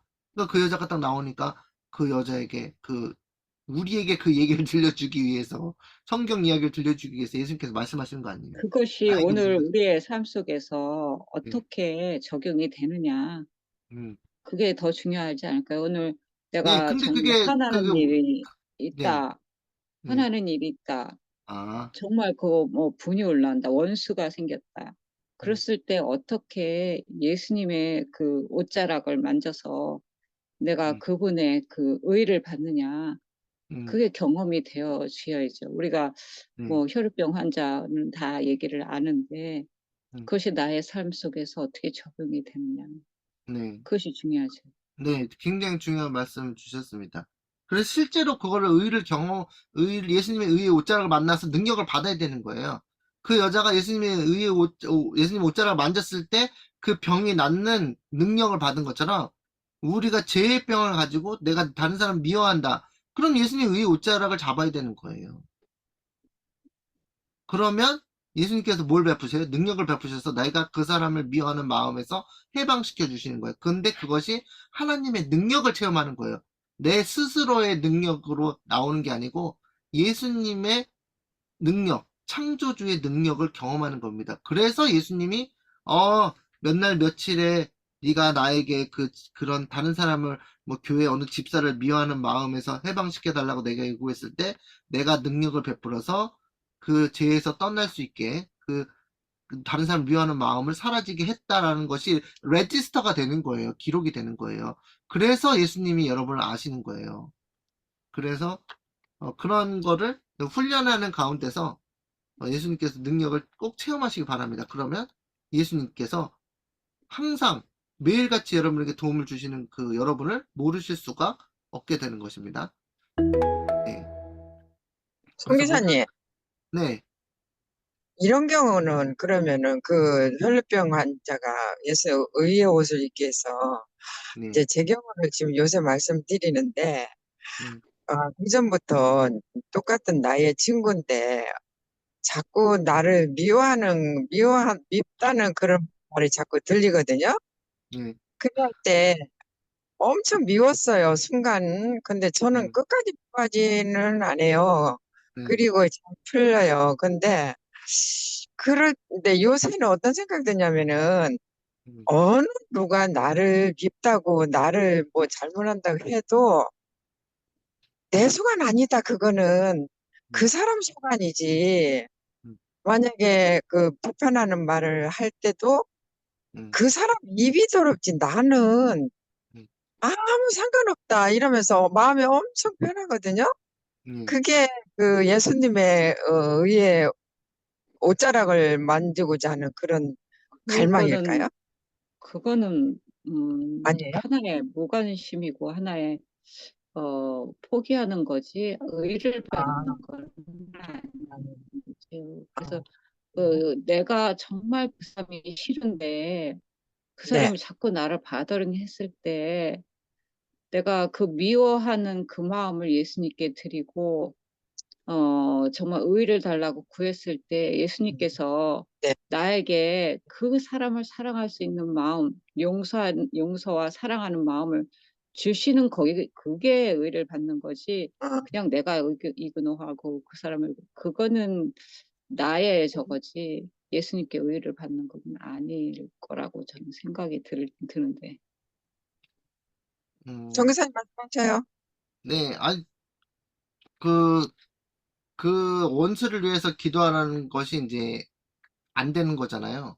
우리가 나를 뭐 싫어하고 어떻게 집사님은 뭐 아무 상관없지만 그 사람이 원수처럼 여기니까 그러니까 그 사람을 위해서 기도하다 보면은 또 그 그 기도하는 마음 가운데서 그 사람이 불쌍하게 여겨지고 그 사람이 아 어떻게 보면은 형제로서 그리스도인 형제로서 죄를 짓는 것에서 안타까운 마음이 들어서 그 사람의 또 관계를 회복하기 위해서 예수님께서 또 어떤 그런 기도의 응답을 해주실지 저는 잘 모르지만 그런 지사님께서 그런 사람을 위해서 원수를 위해서 어떻게 보면 기도하다 보면 사랑이 와요. 예, 사랑이 사랑이 와요. 시작하겠죠.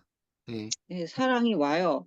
네, 네네. 순간의 사랑이 와요. 네, 그래서 너무너무 미웠던 거 내가 이거는 할 수가 없는 거예요. 왜냐면 나 네, 스스로 그 미워하는 사람을 어떻게 안 미워해. 나 계속 나쁜 짓을 하고 계속 나를 바드링하는데. 음, 그런데 정말 예수님께 그 나의 미워하는 마음을 드리고 예수님의 그 의를 구하고 사랑을 구했을 때 음, 어느 순간 그냥 예수님의 사랑이 콱 와서 아, 그 사람의 그것이 이제는 하나도 안 하고 사랑스러워지는 정말 네. 돌파하는 믿음이 와요. 네. 그래서 그거는 실질적인 거지 어떤 그런 것이 아니에요. 그래서 그 경험은 실질적인 경험이에요. 네. 그래서 예수님께서 그 사랑하는 마음, 이웃을 사랑하는 마음, 아가페 살, 예수님의 마음이 우리 마음에 그 안착이 딱 되면 그 마음을 주시는 거, 그 선물로 받는 거거든요. 근데 그걸 내가 의라고 그래요. 참아서가 아니라, 예, 내가 노력해서가 아니라, 네, 내가 이근호해서가 아니라. 예. 예. 참으면은 이렇게 병되잖아요. 참으면 병돼요. 그런데 그 마음을 사르르 눈 녹듯이 녹여주는 예수님의 그 아가페 사랑의 마음이 선물로 내려와요. 맞아. 하늘에서 내려와요. 하늘에서. 그래서 하늘에서. 하늘에서 내려와서 내 마음한테 안착할 때 내가 그 사람에 대해서 약간 그 싫어하는 마음이나 뭐 그런 안 좋은 마음들이 눈 녹듯이 사라지면서 내가 인간적으로 참을 수 있어요. 근데 인간적인 노력이거든요. 근데 그것은 의가 아니에요. 참는 것은 그렇게 참는 것은. 근데 예수님께서 주시는 의는 사랑의 마음은 우리 예수님께서 죄인들을 바라보시는 마음으로 우리가 비슷한 마음으로 갖게 되는 거예요. 비슷한 마음을 선물로 받는 거예요. 선물로. 그런데 예. 선물을 받아야지. 여기 있는 사람들 다 받았는데 나만 못 받으면 억울하잖아요. 샘나잖아요. 그런데 샘나도 되는 게 그 마음이에요. 예수님으로부터 그거보다 하늘로부터 더 넘겨선 나가서, 예수님의 사랑의 마음. 그것을 그거보다 더 나가서 이제 돌파하는 믿음이 있는데, 네. 그거는 조금 시간이 걸리니까 나중에 할게요. 예. 네. 어쨌든 그것이 이제 그 혈루증 앓는 여인이 예수님의 옷자락을 만진 경험이다. 그거라고 보시면 됩니다. 내 안에 있는 네. 죄의 병을 고치시는 예수님. 예.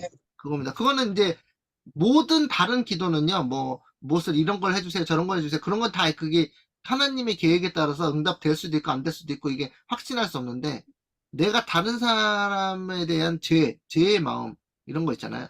뭐, 어떤 욕망, 욕심, 뭐, 어떤 사람 미운 것도 죄고, 뭐, 그런 여러 가지 죄가 있지만 그런 죄에서 내가 그것을 자각하고 나는 하나님의 능력을 받아서 이 죄를 없애고 싶다. 그 죄에서 해방되고 싶다. 사단이 갈고를 그 쇠사슬을 딱 튀어가서 나를 묶고 있는 그것에서 죄에서 해방되고 싶다는 걸 예수님께 막 그 주장하고 기도하고 울부짖잖아요. 그러면 그것은 즉각적으로 해결됩니다. 즉각적으로.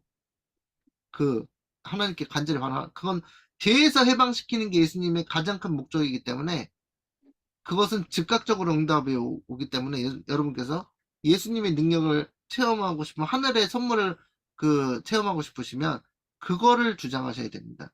죄에서 해방시키는 그래서 오늘 아까 전 그것이 뭐냐면 내 죄를 가져가시는 어린 양을 바라보라는 거예요. 그게 구원이에요. 구원이 그게 구원입니다. 내 이게 죄를 지금 가져가시는 분. 목요일에 선교사님이 해놓으신 질문이 거기에 연결이 됐기 때문에 같이 얘기하면 되겠네요. 네, 거듭남의 네. 진리, 거듭남. 자, 같이. 목요 소지의 이제 니고데모는 굉장히 제일 중요한 부분이 왔습니다. 니고데모의 증언입니다. 예수님을 신성이라고 증거한 니고데모입니다. 근데 그는 약간 좀 감추었다가 나중에 예수님이 돌아가신 후에 이제 막 헌신했는데, 시대소망 168페이지 보면은, 니고데모에 대해서 나와요. 시대소망이래. 요한복음에서요. 3장에서요. 니고데모가 찾아오죠. 예수님을 찾아오는데, 니고데모가 정말 저는 깨달은 게 뭐냐면 그 사람이 사내들인의 그 회원이었던가 그랬죠. 근데 그 사람이 바리새인이었대요. 그 바리새인들은 대부분 다 뭐냐면 율법주의자입니다.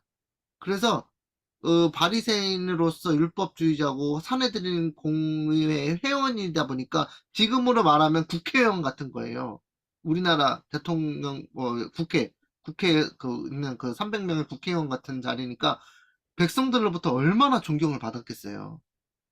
그렇죠? 우리 교회 재림교회 국회의원 어쩌다 한 번씩 오잖아요. 서울에 교회 그 표 받으려고 오는데 그런 사람이나 마찬가지세요. 국회의원이나. 그러니까 그 국회의원이 교회만 와도 막, 여기 앉으세요. 제일 앞자리에 앉으세요. 그럴 거 아니에요. 벌써. 그리고 막 방송에서 막 그러죠. 막 안식일학교 시간에 막, 우리 교회 여기 지역구 국회의원 누구누구께서, 오셨습니다. 박수! 막 치고 이럴 거 아니에요. 그렇잖아요.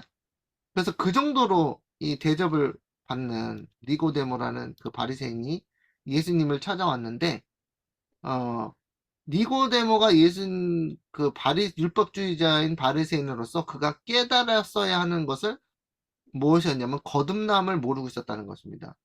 그들은 국회의원 같은 사람뿐만 아니라 종교적 지도자에서 어떤 박사, 신학 박사 같은 경우죠. 그런 사람이었는데 그 사람이 거듭남의 진리를 몰랐어요. 그런데 예수님께서 그 사람이 거듭남에 대해서 모르는 것을 아시고 말씀하신 게 그겁니다. 오늘 기억자입니다. 내가 진실로 진실을 내게 이르노니 네가 사람이 거듭나지 아니하면 하나님 나라를 볼 수 없느니라. 그러니까 니고데모에게 한 얘기인데 니고데모가 그 얘기를 들었을 때 엄청 자존심이 스크래치가 갔어요.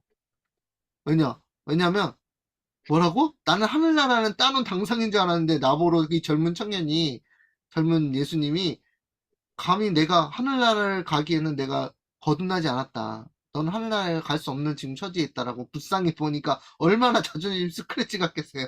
그래서 니고데모가 사실 보면 굉장히 대단한 사람입니다. 그 정도로 겸손할 수 있었다는 건 정말 힘든 얘기예요, 지금 말로 보면은. 근데 어쨌든 예수님을 만나니까 그런 기적이 일어난 거죠. 그래서 시대의 소망 168페이지 보면 니고데모는 예수님의 말씀을 들은 이래로 메시아에 관한 예언들을 열심히 연구했다. 연구하면 할수록 이분이 바로 오시기로 되어 있었던 바로 그분임을 더욱 굳게 확신하게 되었다. 그 예수님을 만나고 나서 계속 그 사람이 진짜 메시아인가 어떻게 보면 진실한 사람이었다는 거죠. 그래서 니고데모가 이제 예수님을 영접하게 되는데 시대소망 171페이지 보면 그는 뭐라고 나왔냐면 그는 엄격한 바리새인이었고 자신의 선한 행위를 뭐 했다고요? 자랑하였다. 성전의 봉사를 받드는 일에서 그의 자선과 관대함이 높이 평가되었으므로 그는 자신이 하나님의 은총을 받고 있다고 생각했다.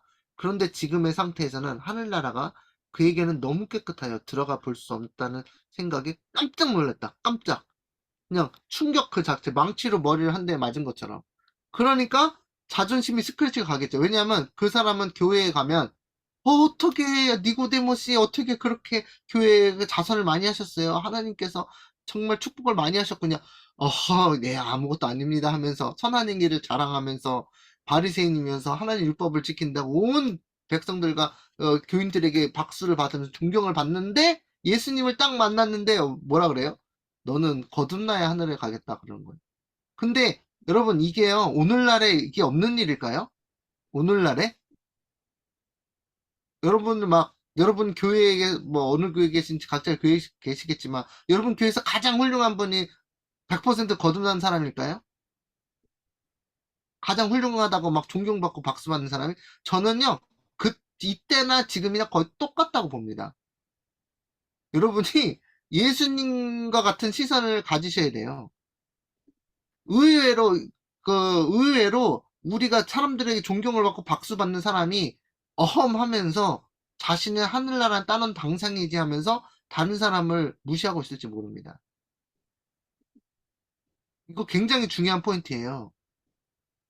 그때 사람들이 거듭난 걸 어떻게 거듭나는 게 뭔지 몰라서 헷갈리고 있는데 지금 현대 2024년에도 거듭남에 대해서 몰라가지고 헤매는 사람들이 있을 거예요.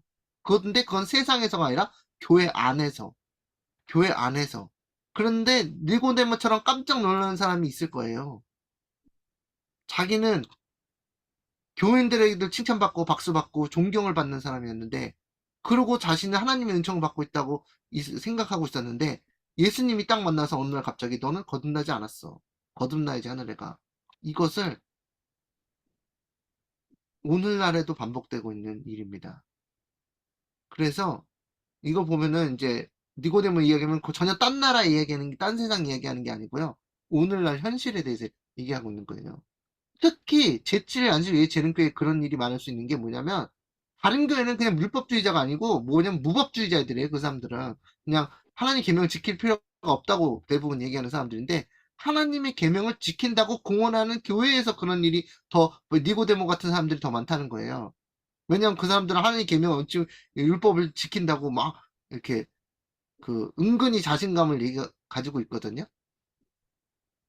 그래서 하나님의 계명을 지킨다고 공언하는 예수를 안칠 재림교회에서 가장 많은 율법주의자가 있습니다.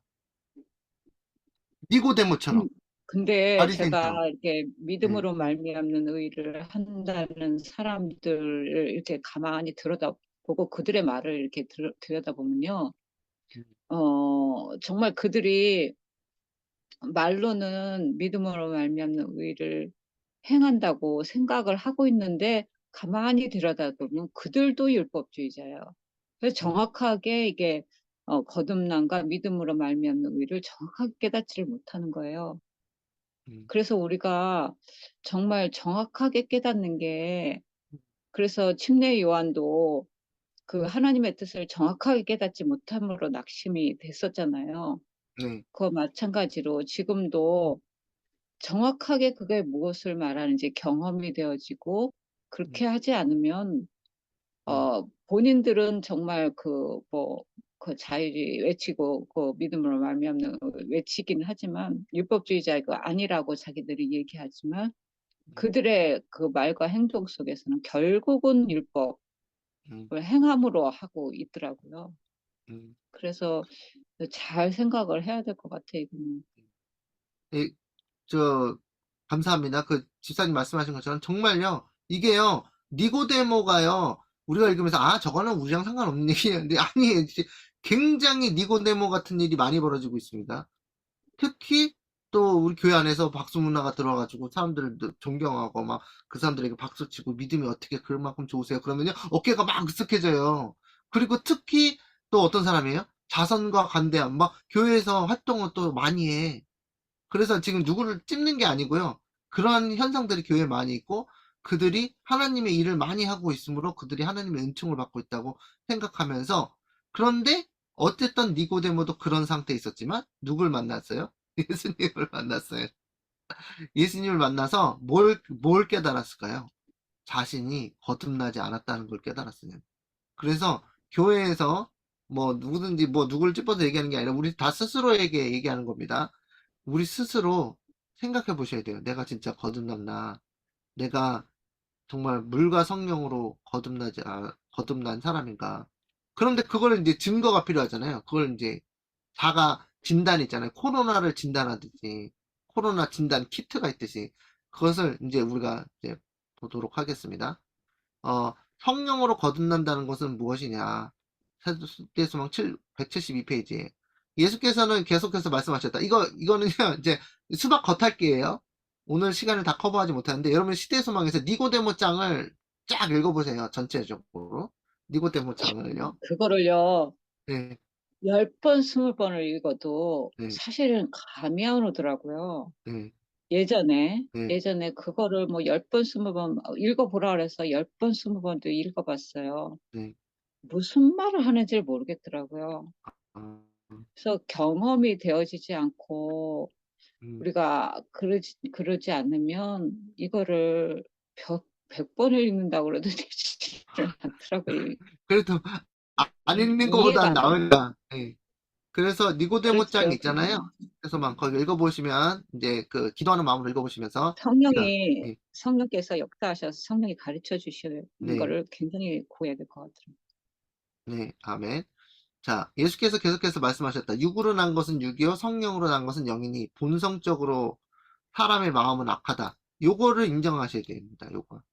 본성적으로 우리는 악하다는 것을 인정하고 들어가야 돼요. 내가 나는 이거 우리 가끔 그런 얘기하죠. 나는 꽤 선한 사람이야라고 생각할 때가 있어요. 내가 그러면서 그런 행동도 해요. 또 증거로.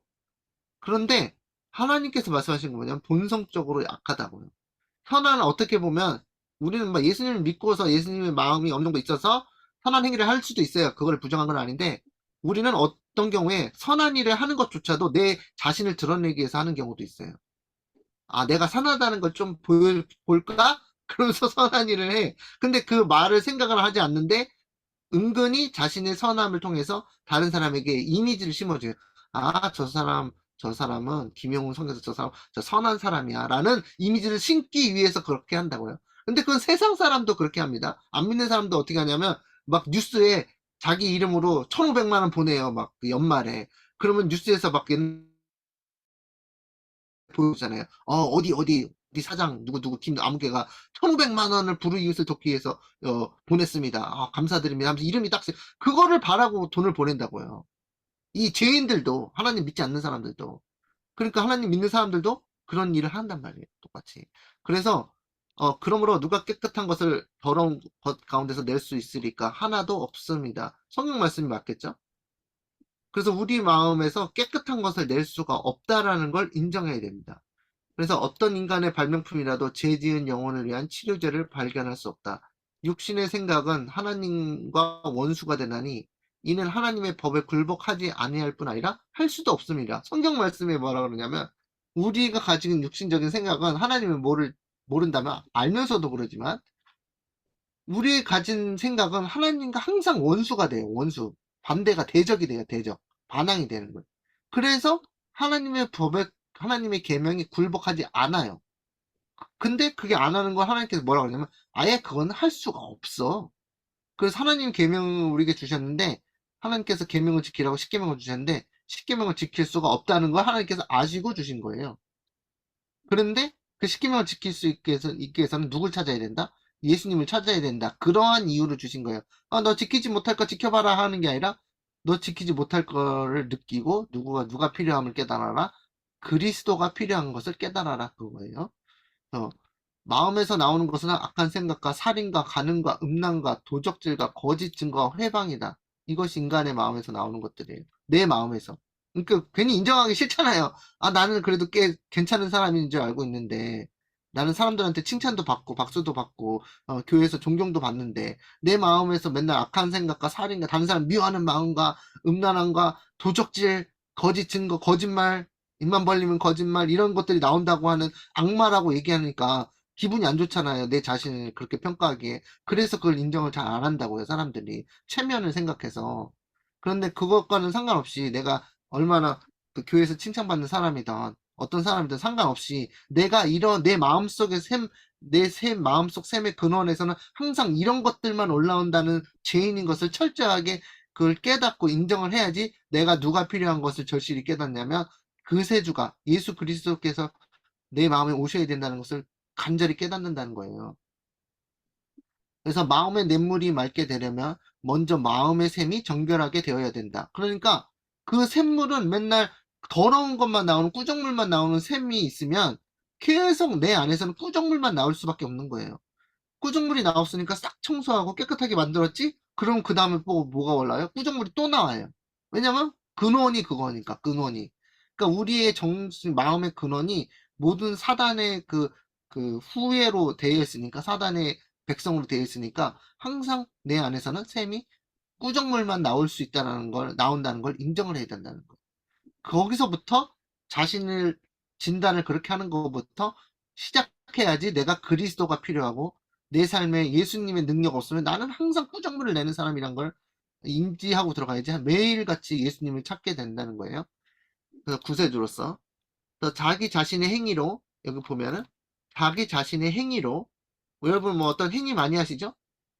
그죠? 뭐 어떤 일을 하시는지 뭐 제가 다 개인적으로 알지 못하지만 우리 자신의 행위로 율법을 지킴으로 하늘에 이르고자 힘쓰는 자는 불가능한 것을 시도하고 있는 것이다. 그런 게 뭐랑 같으냐면요. 여러분이 여러분의 행위로 만약에 100m 달리기를 10초 안에 들어오기를 힘쓰는 것 같아요. 100m 달리기 이제 요즘은 지금 100m 달리면 20초 걸리시죠? 근데 그걸 10초 안에 들어온다고 생각해보세요. 불가능하잖아요. 그러니까 그것을 시도하고 있는 거예요. 불가능한 일을.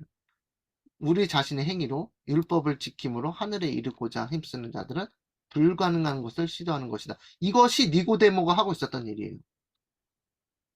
그리고 이것이 재림교회의 많은 사람들이 이걸 하고 있다는 거예요. 내가 하늘에 가려면 안식일을 지켜야지. 하늘 가려면 11조를 내야지. 그걸 하지 말라는 얘기가 아니라 그거를 통해서 자신이 하늘에 갈 수 있다고 착각을 하면 안 된다는 거를. 그래서 단지 율법주의적인 종교, 곧 경건의 모양만을 가진 자에게는 안전함이 없다. 그리스도인의 생애는 중요한 거죠. 그리스도인의 생애는 옛 것을 변경하고 개량하는 것이 아니라 본성을 변화시키는 것이다. 여기 그 영어를 제가 어제 찾아가지고 밤에 넣어놨거든요. 옛 것을 modification 수정하고 improve 발전시키는 것이 아니라 나의 옛 그 마음을 본성 자체를 변화시키는 것이라고요. transformation of nature. 우리의 자신의 마음속에 있는 그 더러운 것만, 부정물만 내는 그 샘물의 근원을 아예 그걸 바꿔버리는 거란 말이에요. 그것이 거듭남이라고 얘기하고 있는 겁니다. 파이프인이. 그래서 자신과 죄에 대하여는 죽고, 내 자신은, 그래서 침례받는 게 뭐냐면 내 자신이 죽는 거예요. 근데, 그 침례받기 전에는 마른 마귀였다가, 침례받고 나서 젖은 마귀가 되는 거라고 그런 농담 들어보셨어요? 예? 여전히 내 자신이 살아있는, 자아가 펄펄 살아있는 거예요. 침례받고도. 내 침례받는 의미가 내가 내 옛사람은 죽습니다. 이제 물에 들어가서 이제 장사됩니다. 라고 딱 들어갔는데, 뭐, 저 얘기입니다. 그 침례받고 저는 뭐 초등학교 봤는데 그 이후로 뭐 항상 팔팔 살아있는 자아로 살아왔어요. 근데 거듭남이 뭐냐면 자신과 죄에 대하여는 뭐예요? 죽어버리는 거예요. 그리고 전혀 새로운 생명으로 나오는 것이다. 이러한 변화는 성령의 효과적인 역사에 의해서만 이루어질 수 있다. 근데요, 이게 여러분이 거듭나는 뭐 그런 과정 속에 다 있지만 이게 완전히 그 파이널라이즈 되는 게 불과 성령의 침례입니다. 불과 성령의 침례 때 여러분이 완전히 거듭나요. 불과 성령의 침례 때. 그러니까 그 그래서 전까지. 예, 그래서 저는 십자가가 뭐 저기 십자가가 하나라고 그러는데 저는 하나가 아닌 것 같아요. 두 예, 개. 예. 왜냐하면 침례 때 물로써 이렇게 침례 받을 때 그때 십자가의 경험을 하는 거고 말씀하신 것 같이 그게 물의 침례거든요. 그 예, 다음에 정말 불의 침례는 음, 우리 십자가 진짜 그거 피로써 음, 그렇게 되는 거. 그래서 완전히 진짜 그렇게 거듭나는 거. 우리는 거기를 향해 가고 있는 것 같아요. 그래서 네, 완전한 도말. 그때까지는 정말 음, 음, 그 자아가 완전히 죽는다고 생각하지는 않아요. 네, 그래서 거듭남에 대해서 네, 한 번이 아니라 음, 매일의 거듭남이고 완전한 거듭남은 정말 그 도말의 때 음, 그때인 것 같아요. 음. 그 여러분께서 아시죠? 오순절 성령을 받은 사람들이 제자들이 가서 베드로가요. 예수님을 자기가 죽게 생겼으니까 예수님을 버리고 도망가던 사람이었어요. 근데 그 제자, 그 베드로가요, 예수님과 같이 다니면서 많은 사람들에게 침례를 주고 그랬던 사람이었어요. 베드로가. 수제자니까 자기가 지금 침례를 줬을 거 아니에요. 그러니까 그런 사람이 예수님을 잡혀가시니까 도망갔죠. 근데 왜 도망갔냐? 자신이 목숨이 경각에 달린 상황에서 내가 예수님을 위해서 죽는다는 그 자아가 없었던 거예요. 그러니까 예수님 자아가 너무 세서 내가 살아야 돼. 나는 일단 살고 봐야 돼. 내가 되게 중요한 사람이야. 일단 예수님은 왕이 안 되실 것 같은데 내가 그러면 자리를 못 차지하잖아요. 그러니까 일단 내가 다른 메시아를 기다려야 될지 모르니까 난 살아야 돼. 그리고 도망간 게 베드로예요.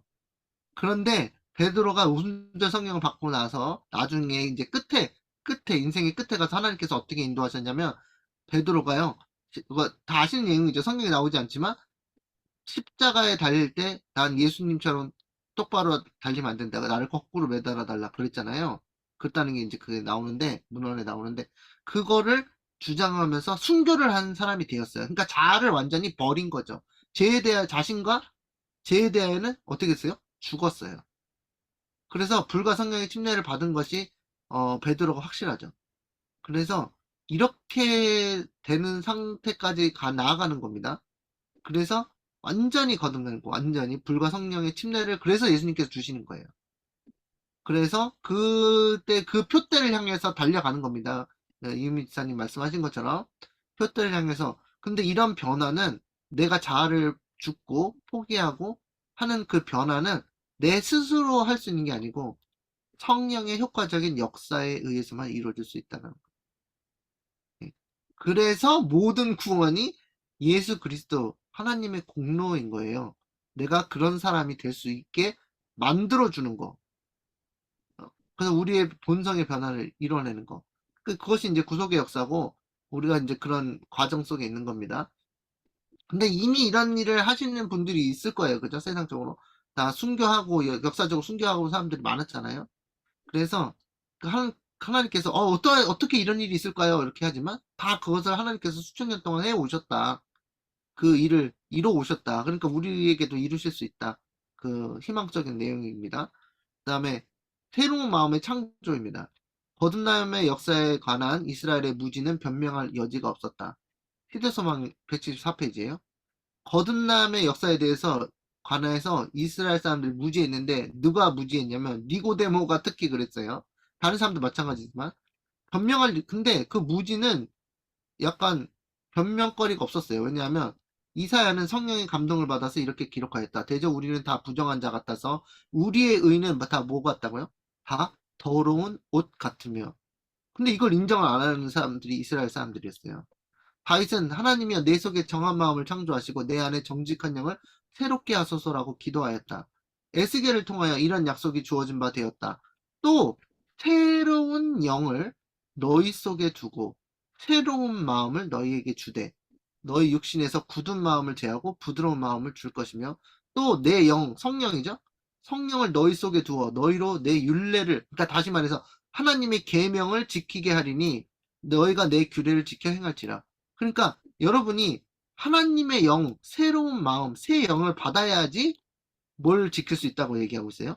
하나님의 계명을 지킬 수 있다고 얘기하고 있어요. 하나님 말씀이. 그러니까 새로운 마음을 안 받잖아요? 그럼 하나님 계명 못 지킨다고 보시면 되는 거예요. 불가능한 거예요. 그래서 우리는 거듭나는 게 뭐냐면 새 마음과 새 영을 받아야지. 하늘로부터 받아야지. 예수 그리스도의 옷자락을 만져야지. 예수님께서 주시는 선물을 받아야지만 하나님의 계명을 지킬 수 있게 되는 거예요. 그런데 그 율법주의자가 뭐냐면 그 영을 받을 생각을 안 하고 내가 하나님의 계명을 지키려고 많은 노력과 정성을 하는 겁니다. 그래서 실제적인 성과도 있어요. 사람들이 보고 칭찬하고 박수 친다니까요. 그러니까 박수 치니까 더 신나서 더 열심히 해요. 근데 그게 다 헛물을 켜는 거라고요. 헛물을. 근데 그거 자체가 나쁜 건 아닌데 하나님의 계명을 지키려고 노력하는 가운데 하나님께서 아휴 너가 참 그래도 하나님의 계명을 존중해서 지키려고 애쓰는구나. 근데 그거 잘못하다가 뭐가 되냐면 너의 의가 돼. 너의 더러운 옷을 자꾸 수선하려고 그러지 마. 이렇게 되는 거거든요. 그래서 예수님께서 분명히 말씀하시는 거예요. 니고데모를 예수님께서 사랑하시는 마음으로 니고데모야 네가 백성들에게 존경을 받고 네가 실제로 선한 일을 하고 네가 사람들에게 존경받고 네가 종교 생활도 열심히 하고 교회도 열심히 가고 11조도 잘 내고 헌금도 잘 내고 그런 거 알겠어. 그런데 그렇게 했다고 네가 하나님 나라에 들어갈 수 있는 자격이 생기는 게 아니라고 얘기해 주는 거야. 사실은 사실대로 얘기해 줘야 되니까. 박수 받는 것도 알고 존경받는 것도 알고 칭찬받는 것도 다 아는데 그렇다고 해서 네가 거듭난 건 아니야. 라고 얘기하는 거예요. 예수님은 왜 정확하게 하세요? 예수님께서 니고데모에게 새 마음과 새 영과 하나님의 영, 성령을 주신 적이 없기 때문에 니고데모에게. 그래서 우리가 하나님의 계명을 지키기 위해서 뭘요? 새 마음과 새 영을 달라고 예수님께 요구해야 돼. 그래서 예수님이 구원이라는 얘기입니다. 그래서 예수님이 구원이에요. 즉 일상생활에서도. 그래서 이 마음을 받기 위해서 기도를 해야 된다는 겁니다. 그래서 이거를 다른 말로 말하면 아가페라고 그러죠. 아가페. 아가페 사랑이 우리 마음에 부어져야지 고린도전서 13장처럼 사랑은 언제나 온유하며 온유한 사람이 될 수 있는 거는 내가 이뤄낼 수 있는 게 아니라는 거예요. 온유한 척은 할 수 있죠. 근데 새 마음, 새 아가페 사랑을 받아야지 할 수 있다는 거. 그것이 그 셋째 천사의 기별이에요. 다시 말해서 믿음으로 알면 이가 그 얘기예요. 내게 그러한 마음을 주실 것을 믿는 마음. 근데요, 우리 교회는 그 설교하는 사람들도요, 그거 안 믿는 사람 많아요. 여러분, 예수님처럼 사는 사람 보셨어요? 설교에서 그렇게 얘기한다니까요? 예수님처럼 살면서 본 사람 됐어요? 아, 그런 사람 없습니다. 우린 다 예수님 십자가 은혜로 구원받는 거지, 그렇게 막, 하지 마세요. 이렇게 설교해요. 니고데모 같은 사람이 많아요, 우리 교회에. 여러분께서 이걸 얘기하는 거는 우리 교회가 이렇게 나쁘다라고 얘기하는 게 아니고, 이 영혼, 여러분의 영생에 관련된 진리이기 때문에 그것을 정확하게 말씀드려야 되는 거예요. 여러분이 그 사실을 좋아하던, 싫어하던, 우리 교회 안에 니고데모 같은 사람들이 많다니까요. 그래서 우리는, 니고데모 같은 사람이 됐을 때 그럼 절망적이냐? 그건 아니에요. 예수님을 만나면 니고데모도 예수님을 만나서 거듭남을 배웠으니까 우리도 니고데모 같은 사람이었지만 니고데모처럼 살아왔지만 예수님을 만나면 뭘 배우는 거예요? 거듭남에 대해서 배우는 겁니다. 그래서 이게 새 언약입니다. 새 언약이에요. 우리가 새 언약 가운데 있는데 많은 사람들이 이 구약 언약을 지금 시행하고 있다니까요. 율법주의로. 새 영을 너희 속에 두고 새 마음을 너에게 준다는 것이 예수님의 약속이라고요. 예수님께서 약속을 어기시는 분이 아니잖아요. 그래서 우리가 예수님께 간구하고 예수님께 요구하면 우리에게 새 영과 새 마음을 주시고 결국에는 그 가운데서 계속 우리의 죄를 제거하시다가 성령과 불의 침례를 받게 하실 것입니다. 그래서 이것의 니고데모와의 거듭남에 대해서 어, 하실 말씀 있으신가요? 끝나기 이제 거의 다 끝났는데 그 거듭남이 즉 니고데모는 율법을 아주 잘 지키는 바리새인이었고 음, 율법주의 그러니까 그렇잖아요. 율법주의. 네, 근데 이제 예수님께서 거듭나야 된다. 그거는 어떤 음, 의미로는 은혜를 가르치신 것 같아요. 은혜로 된다는 거. 구원은 은혜로 된다는 거를 음, 가르치셨다고 봅니다. 그래서 거듭남이 좀 이해하기가 힘드니까 음. 그거는 그리스도의 은혜다. 은혜로 된다. 이렇게 이해하면 되겠죠? 네, 네. 뭐 당연히 예수님의 은혜를 받는 것이고 그런데 우리가 보니까 우리의 마음이 부패하고 항상 그런 악한 것으로 기우는 경향이 있는 것을 다 아시잖아요. 죄인으로서. 근데 우리의 마음속에 새로운 마음을 심어줌으로써 하나님의 뜻을 행하기를 즐겨하고 우리가 예수님의 사랑의 마음을 가지니까 사랑의 눈으로 이웃을 바라보게 되고 이웃과 싸우던 사람이 안 싸우게 되는 이유가 그 사람이 더 이상 밉게 안 보이기 때문이거든요. 불쌍한 영혼으로 보이기 때문이죠. 그러니까 예수님께서 그 보이는 시야가 불쌍한 사람들을 도와주신 이유가 뭐냐면 나는 저 사람들 안 도와주고 싶은데 그냥 도와줘야 되는 하나님의 아들이다 보니까 내가 도와줘야겠다 이게 아니라 마음속에서 그 사람을 동정하고 불쌍히 여기는 마음이 일어나서 그 사람을 병을 고쳐주시고 도와주신 거거든요. 그러니까 그런 예수님이 가지셨던 너희 안에 이 마음을 품으라 곧 예수 그리스도의 마음이니 그게 성령을 받는다는 의미예요. 그래서 예수님은 그렇게 하셨지만 나는 못해요라고 하는 그런 얘기 많이 들어보셨죠? 예? 그러니까 들어보셨어요? 네. 그게 저거의 잘못인 거예요. 잘못 이해된 거야. 그 십자가에서 끝나면 안 돼요. 부활이 없으면 안 되거든요. 그래서 음, 모든 많은 교회가 모든이 아니지만 많은 교회가 그 십자가로 끝나는 거예요. 십자가에서 다 해결됐다. 은혜로 구원을 받으면 된다. 그게 음, 아니라 거기에서 부활을 해야 되는데 부활의 그거는 가르치지를 않는 거예요. 뭔지를 모르는 거예요. 그래서 십자가에서 다 끝나는 거예요. 음, 그래서 그런 오해들이 있는 거예요. 그래서 예수님은 부활의 그 무덤 속에 계시지 않거든요. 부활하셨지. 그러면 음, 우리는 정말 은혜로 구원을 받으면 그 은혜가 우리 안에 스며들고 역사에서 부활의 경험, 정말 말씀하신 대로 음, 원수가 사랑하게 되는 그런 마음이 되어지는 그게 거듭남의 음, 경험이거든요. 음, 그래서 그게 뭐 그렇다 해서 거듭남이 아까도 얘기했지만 한 번에 딱 끝나는 게 아니에요. 물로서만 아니라 불과 성령으로 침례받는 그 경험으로 계속 가야 되는데 그래서 날마다 우리는 십자가의 그 경험을 하면서 거듭남의 경험을 해야 된다는 말씀이 음, 어, 우리는 아직도 이 세상에 살고 있고 내가 완전히 내 저기에서 도말받은 건 아니잖아요. 내 안에 음, 끊임없이 올라오는 그런 것들. 그래서 그런 것들을 통해서 맨날 우리의 십자가의 경험, 나는 죽고 다시 예수님 성령으로 부활하는 경험이 날마다 있어야 되지 않을까. 그게 네, 우리의 성화의 경험이 아닐까 하는 생각을 했습니다. 네, 감사합니다. 그래서 다시 말하면 우리가 마음이 그 예수님을 사랑하게 되면은 부부 사이에도 사랑하는 마음이 있어야지 행복하게 잘 살잖아요. 그래서 사랑하는 마음이 있으면 그 사람에게 모든 하는 일이 짐이 되지 않고 하는 일이 즐거운 것처럼 예수님께서도 그 죄인들을 구원하시고 하는 가운데서 그 양식으로 삼으셨어요.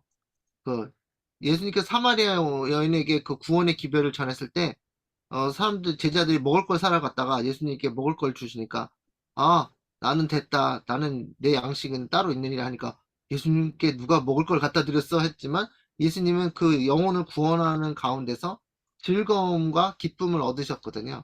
그러니까 예수님의 마음 가지셨던 생각 너희 안에 이 마음을 품으라 곧 그리스도 예수의 마음이라고 하셨을 때 우리에게 요구하는 건 뭐냐면 그 똑같은 예수님의 마음을 받는다는 거예요. 그래서 실물교훈 거기 310페이지인가 거기 보면은 내 생각은 그리스도의 생각과 연합된다고 그랬어요. 거듭나면 내 생각은 예수님의 그 생각과 연합돼서 예수님의 생각으로 꼴지어진다는 거예요. 그래서 내가 결국에는 예수 그리스도의 생애를 살게 된다. 그 예수님이 우리에게 마음의 정신, 성령을 주셔서 우리가 예수님과 같은 생애를 살 수 있도록 만드신다. 그게 창조하신다는 의미거든요. 우리 마음의 새로운 영을. 그래서 여기 보면은 그러면 우리는 어떻게 구원을 받을 수가 있는가? 모세가 광야에서 뱀을 든 것 같이 인자도 들린 바 되었으니 뱀에게 속고 물린 자마다 쳐다보면 살 수 있다. 보라 세상 죄를 지고 가는 하나님의 어린 양이로다. 십자가에서 비치는 빛이 하나님의 사랑을 드러낸다. 그의 사랑이 우리를 그분께 이끈다. 만일 우리가 이 이끄심에 저항하지 않는다면 구주를 못 받게 한 죄를 회개하는 가운데 십자가 밑으로 인도함을 받을 것이다.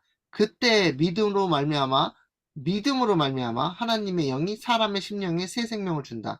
생각과 욕망은 그리스도의 뜻에 순종하게 된다. 심령은 우리 속에 역사하시어 모든 것을 자기에게 복종하게 하시는 그분의 형상으로 새로 지음을 받는다. 이게 그 거듭남의 과정이죠.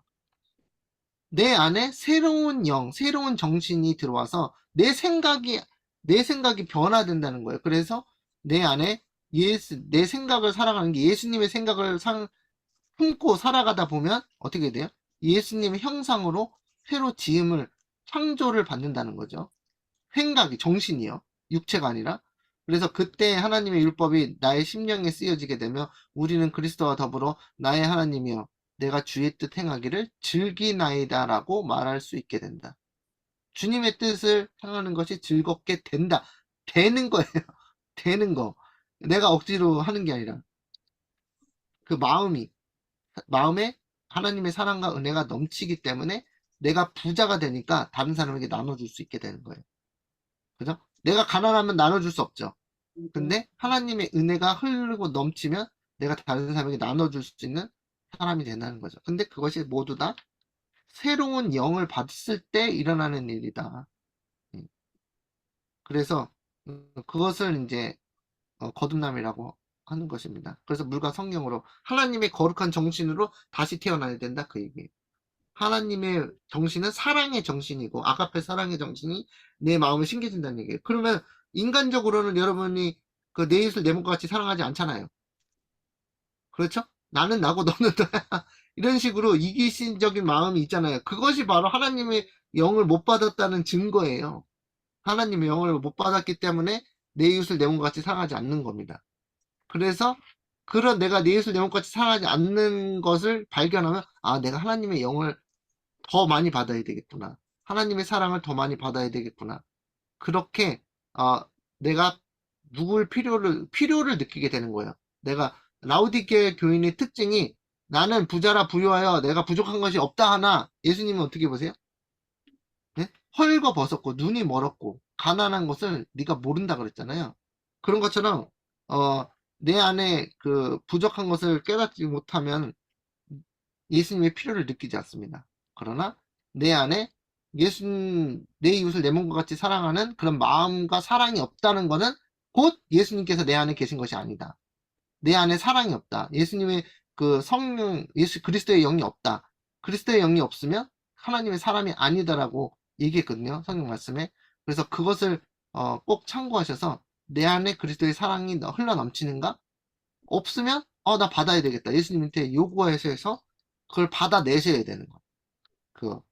그래서 그렇게 구원에 대해서 열정적으로 클레임 하는 거예요. 하나님께 클레임 하는 거예요. 예수님께서 주신다고 약속하셨잖아요. 나에게 새 마음, 내가 다른 이웃을 사랑하는 마음 주시겠다고 약속하셨잖아요. 그 마음을 내게 주세요. 안 주시면 저 구 못 받습니다. 하는 그런 결단력을 가지고 하나님께 요구하셔야 된다는 겁니다.